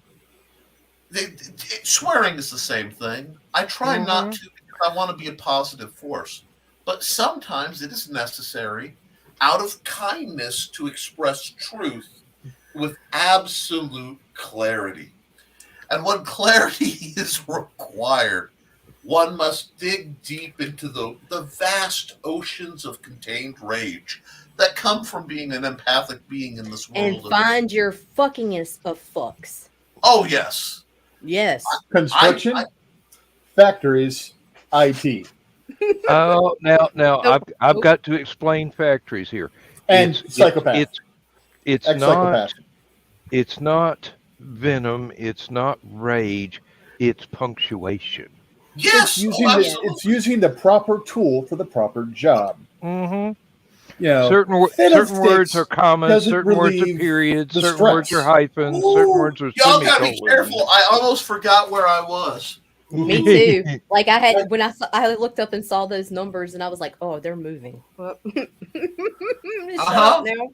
Oh yeah, I know because you're laying it out, and I felt it's funny. I've studied multiple languages, and I don't speak many of them, but of the dialects, friends, I have dialects, and it depends on my mood, what kind of rage one might get. I can give completely professional, professorial, college grade destruction. Barely, never raise my voice, barely change my tone. And, render them and 7 generations before and 7 generations to come sundered. But the problem with that, Nick, is that someone that you end up having to go off on like that is too stupid to understand what you said. So keep it simple. Keep it to the fuck yous and shut the fuck up and you're a dumb bitch and yeah. Yeah, they understand sometimes that. you do have to they understand trailer restrict park. the vocabulary to the less creative terms that are more familiar to their vocabulary. Damn straight. My mother-in-law grew up very Baptist, so therefore my wife grew up very Baptist. I grew up in a household that my father was in construction. He was in HVAC. And then before that, he was in the mills. And so I grew up in a family where the F-bomb is a flavor of I love you. Right. So my mother-in-law is always like, oh, Rich, why do you use language like that? Because you got to use the right tool for the right job.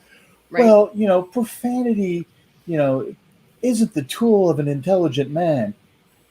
I can introduce you to some literal rocket scientists who will argue that fact with you. Right. But you won't like the words that they use. They are literally aerospace engineers.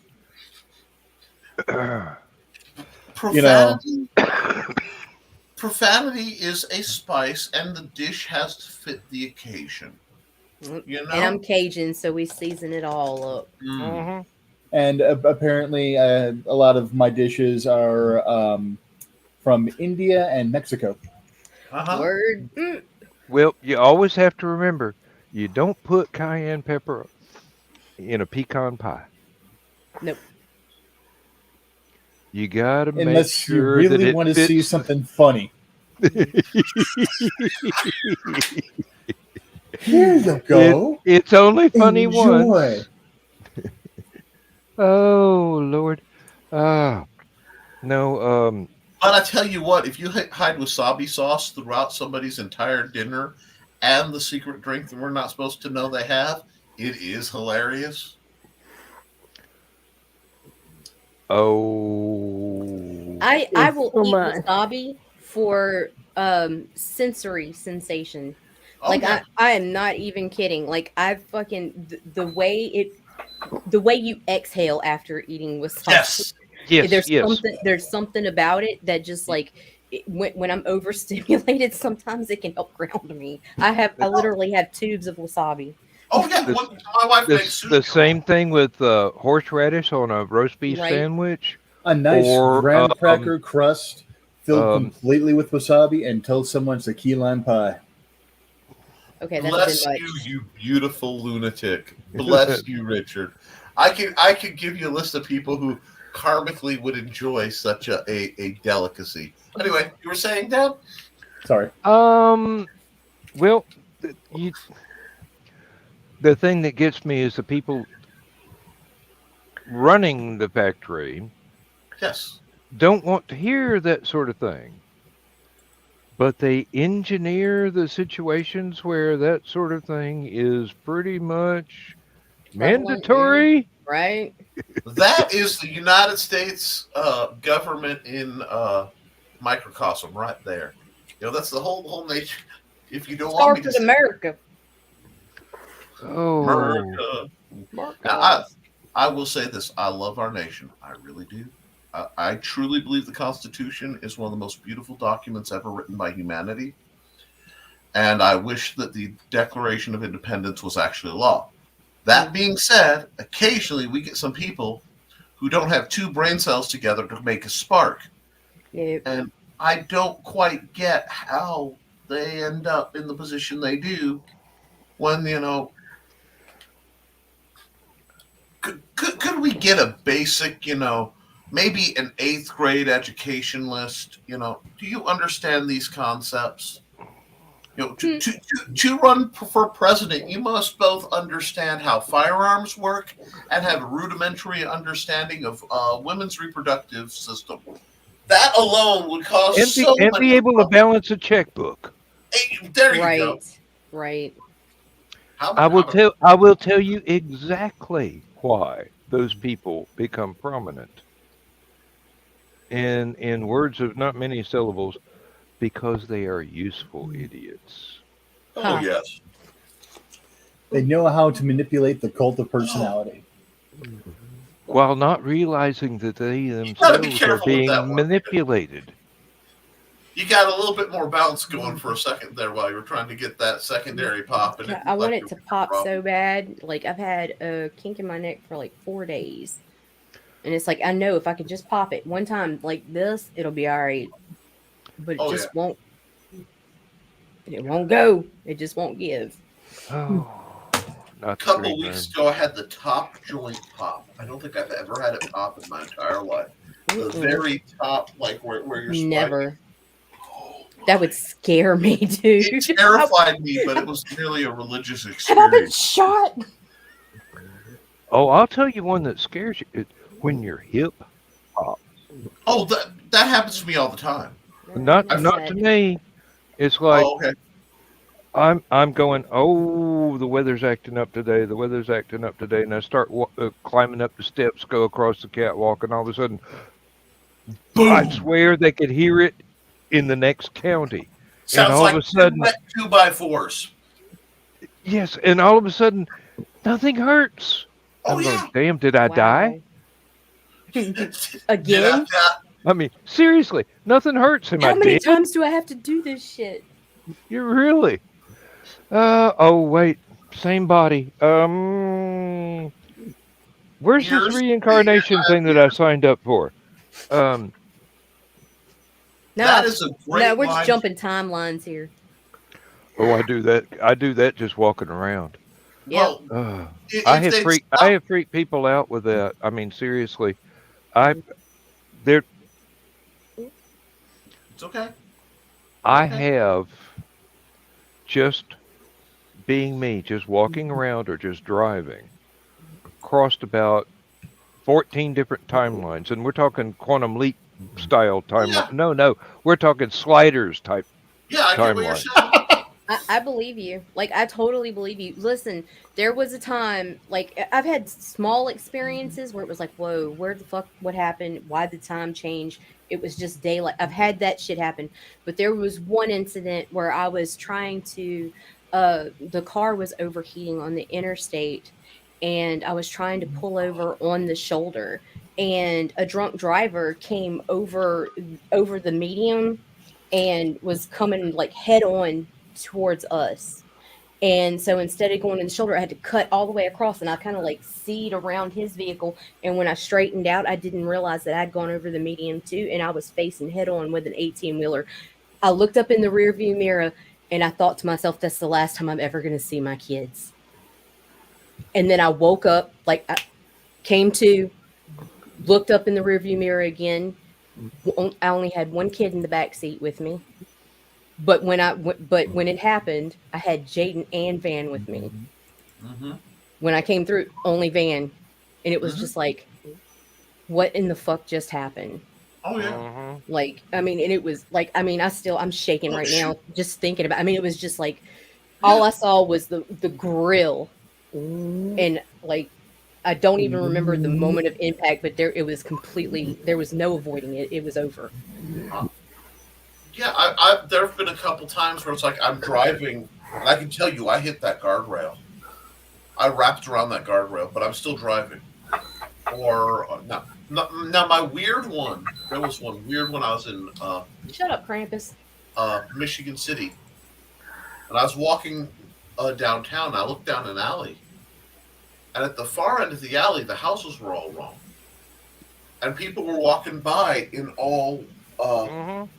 fedoras and 30s, late 30s cars were driving by, and I'm just looking, and this little kid stops, and she turns and she looks at me, and we're both looking at each other like, what the heck is going on? It's like it would be a bad idea for my brain's doing that. No, Nick, no, just no. So I just Fly kind of back casual. up,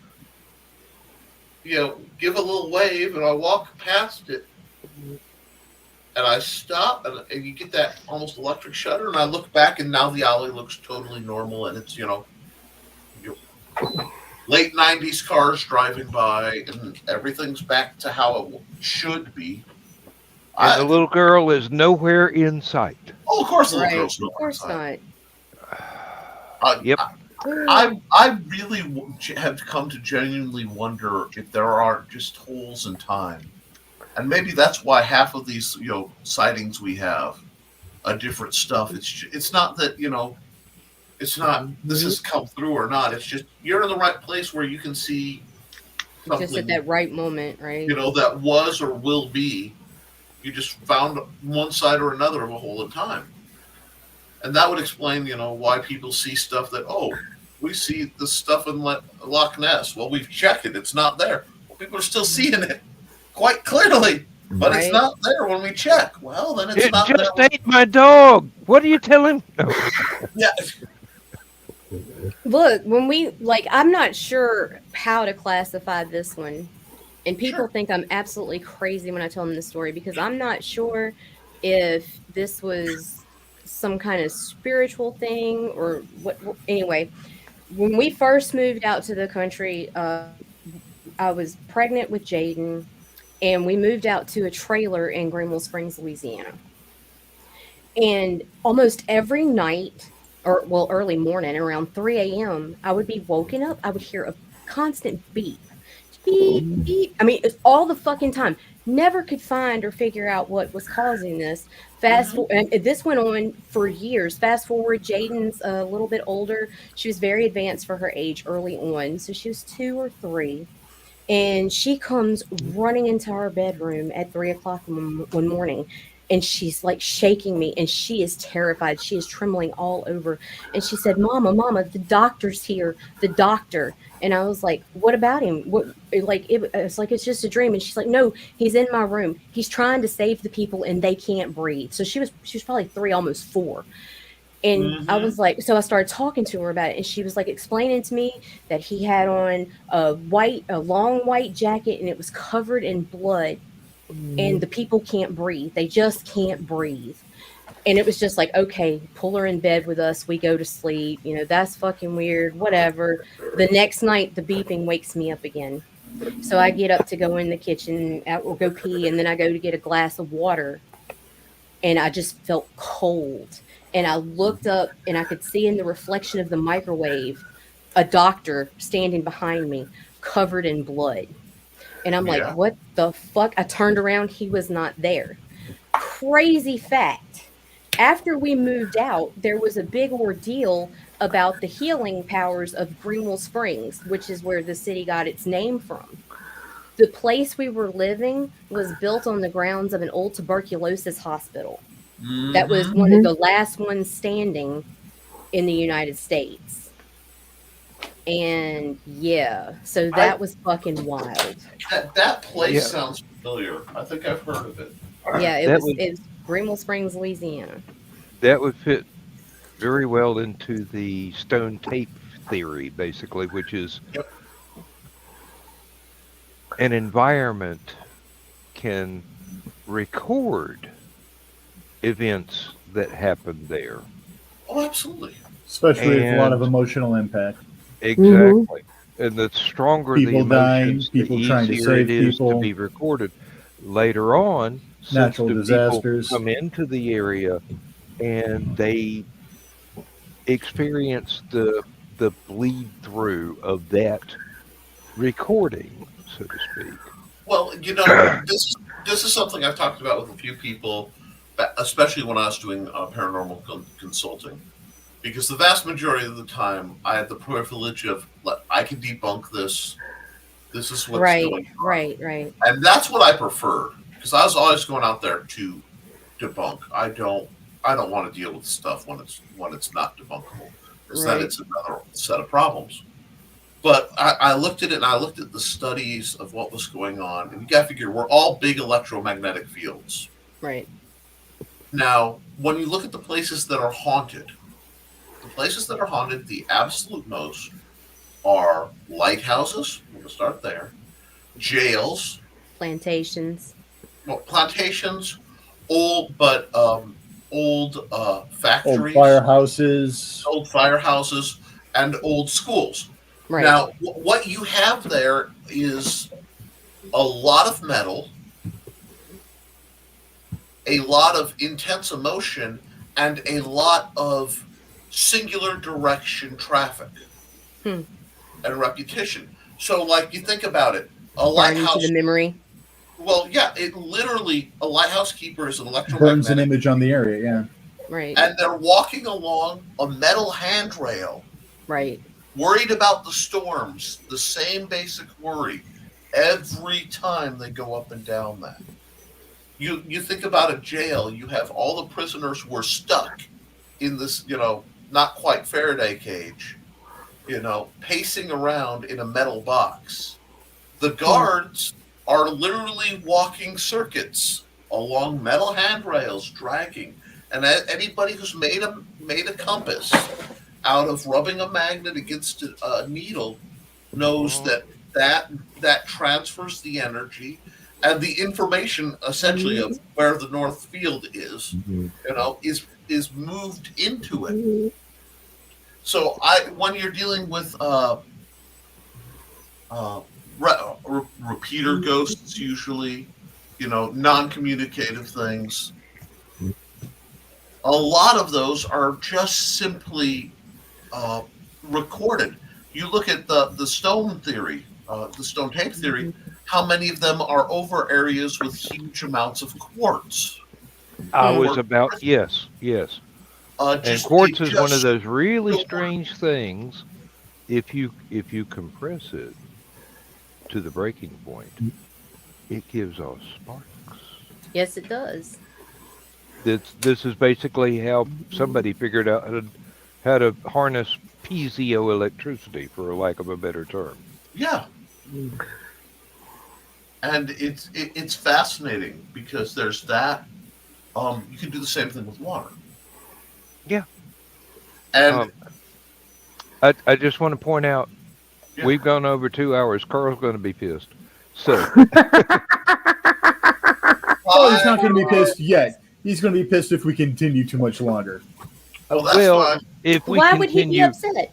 if we continue recording for too much longer, we can go on Because all he has to night. catch the Because he gets upset when it's a 3 hour or more show. 5 hours? Oh, yeah. My God, what were you doing? I'm going having an intellectual having fun. conversation. You should have heard him on the 5 hour show. Yeah, seriously. Okay, if I may interrupt. Please do. Okay, here is the theory that I have developed about multiple timelines. Okay. All right. Now, given that the universe may be infinite forwards and backwards, Right. or extremely large but finite forwards and Right. backwards, it is also logical that it is infinite or extremely large sideways. Sideways. Right. Or off the So various angles. Yeah. each little thing that would tend to be an alternate universe could be separated from the one right next to it by no bigger difference than the spin of one cork in one grain of sand on one beach on one planet Hmm. in an entire universe. Therefore, it should be fairly simple to cross from one alternate to another just by walking around. Fuck, You you do don't. it accidentally all the time. Oh, yeah, exactly. That's my point. Everybody does it. Did you ever lose your keys and then find them someplace that you know you already looked? You Oh. traipse through I God only blame that knows on how the many house kobold being alternates, pissed off at me. and then sometimes the differences are so large Right. you can't find your way back again. Yeah. Yeah, I'm stuck in whatever one I'm in now ever since the freaking 18-wheeler incident. Like I'm telling you. And Because when usually I it's realized Jaden wasn't in the car, my heart was like, but she was never with me, which is usually insane. it's a near death experience that brings about the huge changes.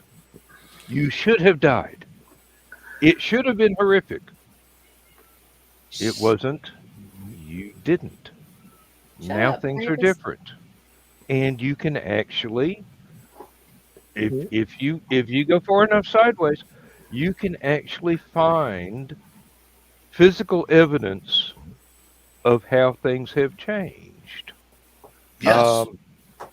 At work, I have observed my locker with my combination lock, same combination, to be in no less than 3 different locations.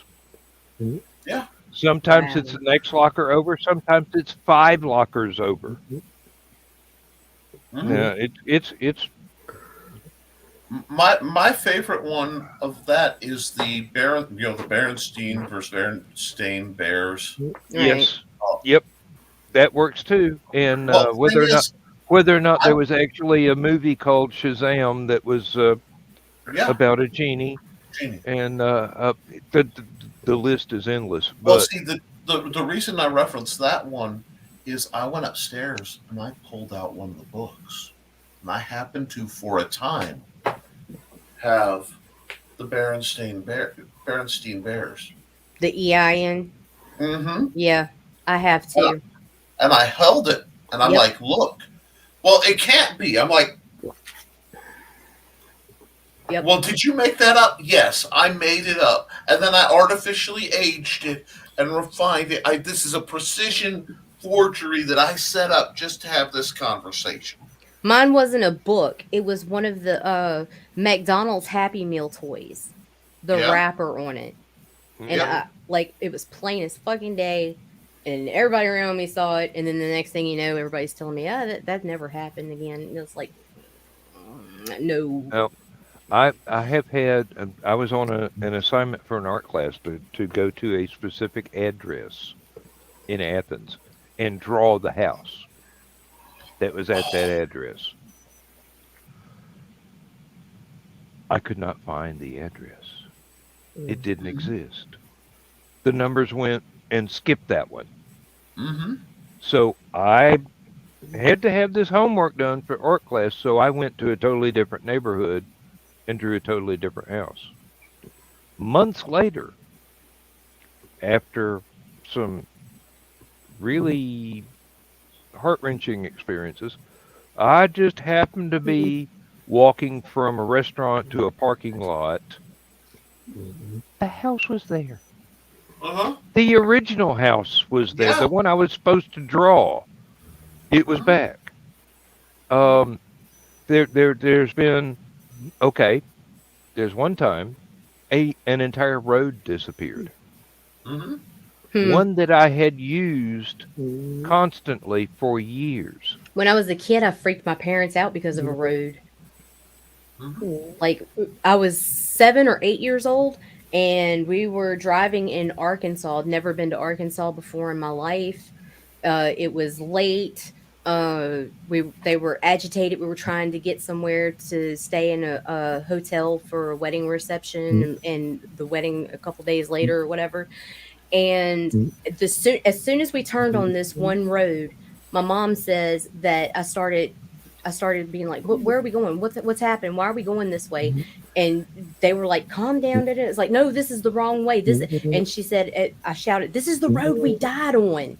And then Ted got mad at me. He turned around and he was like, sit your ass down and shut the fuck up. You're going to make me wreck. Blah, blah, blah, blah, blah, blah. And then all of a sudden, at the top of my lungs, I screamed, stop. And he slammed on the brakes. And the only thing stopping us from going over the side of a mountain was a flimsy ass fucking guardrail. That was it. I mean, it was like, and he stopped within inches of the guardrail. And it was just like a straight drop off, like 300 feet. Yeah. So, yeah. She told me that's I've been. And then she accused me of being a witch later on. So it's a long story, but whatever. No, I think my experiences with this time walking, is one of the reasons that Nick thinks I'm fey. Well, it's interesting because if we're talking fey, I love how disjointed folklore is, where people will talk about entities or individuals all by a whole bunch of different names, and then you go, hey, look at this description. Well, yeah, it's exactly like, listening to the Pudwudgies versus, the brownies and such. Right. It's almost like the flora and fauna of what we call folklore, pops up, and it has a different name, but it's the same dang thing. Right. I wish I had the paper. I did it in sociology. There's like 12 things that show up in every every human settlement, where from South America, when you talk to the tribes, to any point in history, you're going to find the same kind of ghosts, some kind of lycanthrope, something like a vampire, something like Bigfoot, something like the little people of the forest. And every single human culture talks about this. Nearly every single human has the uncanny valley, where as a defensive, we have a defensive, violent repulsion by something that looks like it's almost us, but not quite.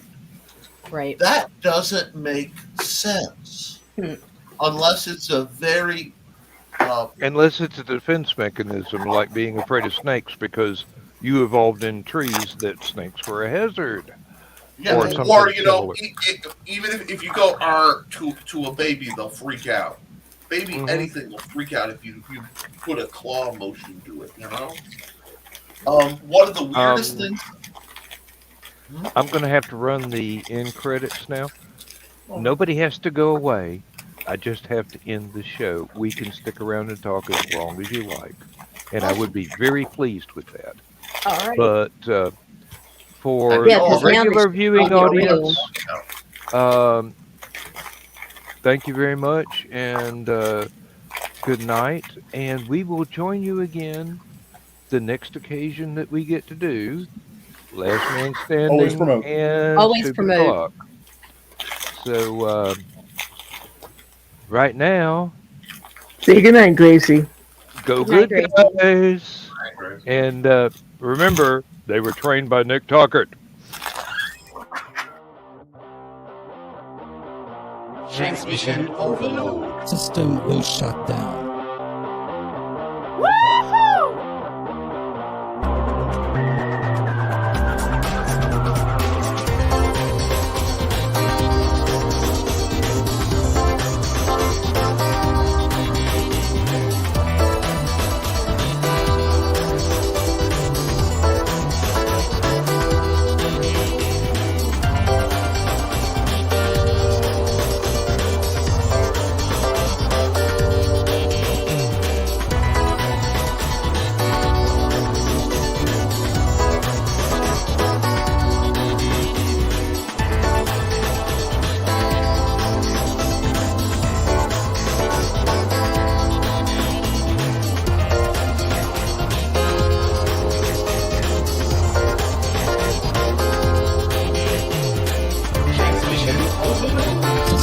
will shut down.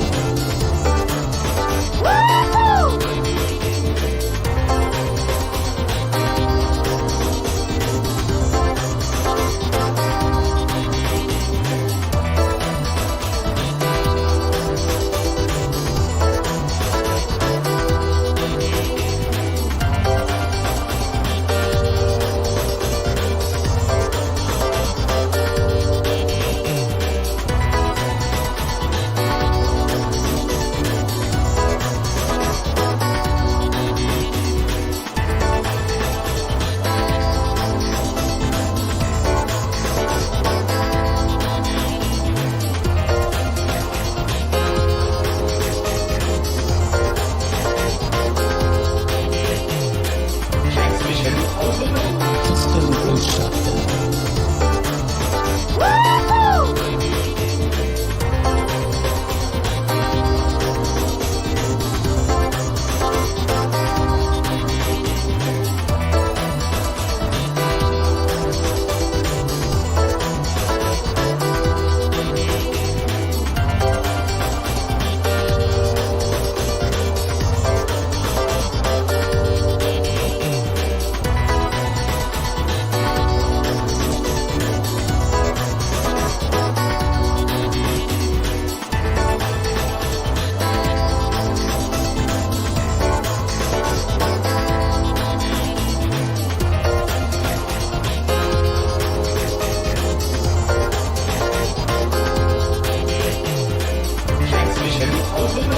System will shut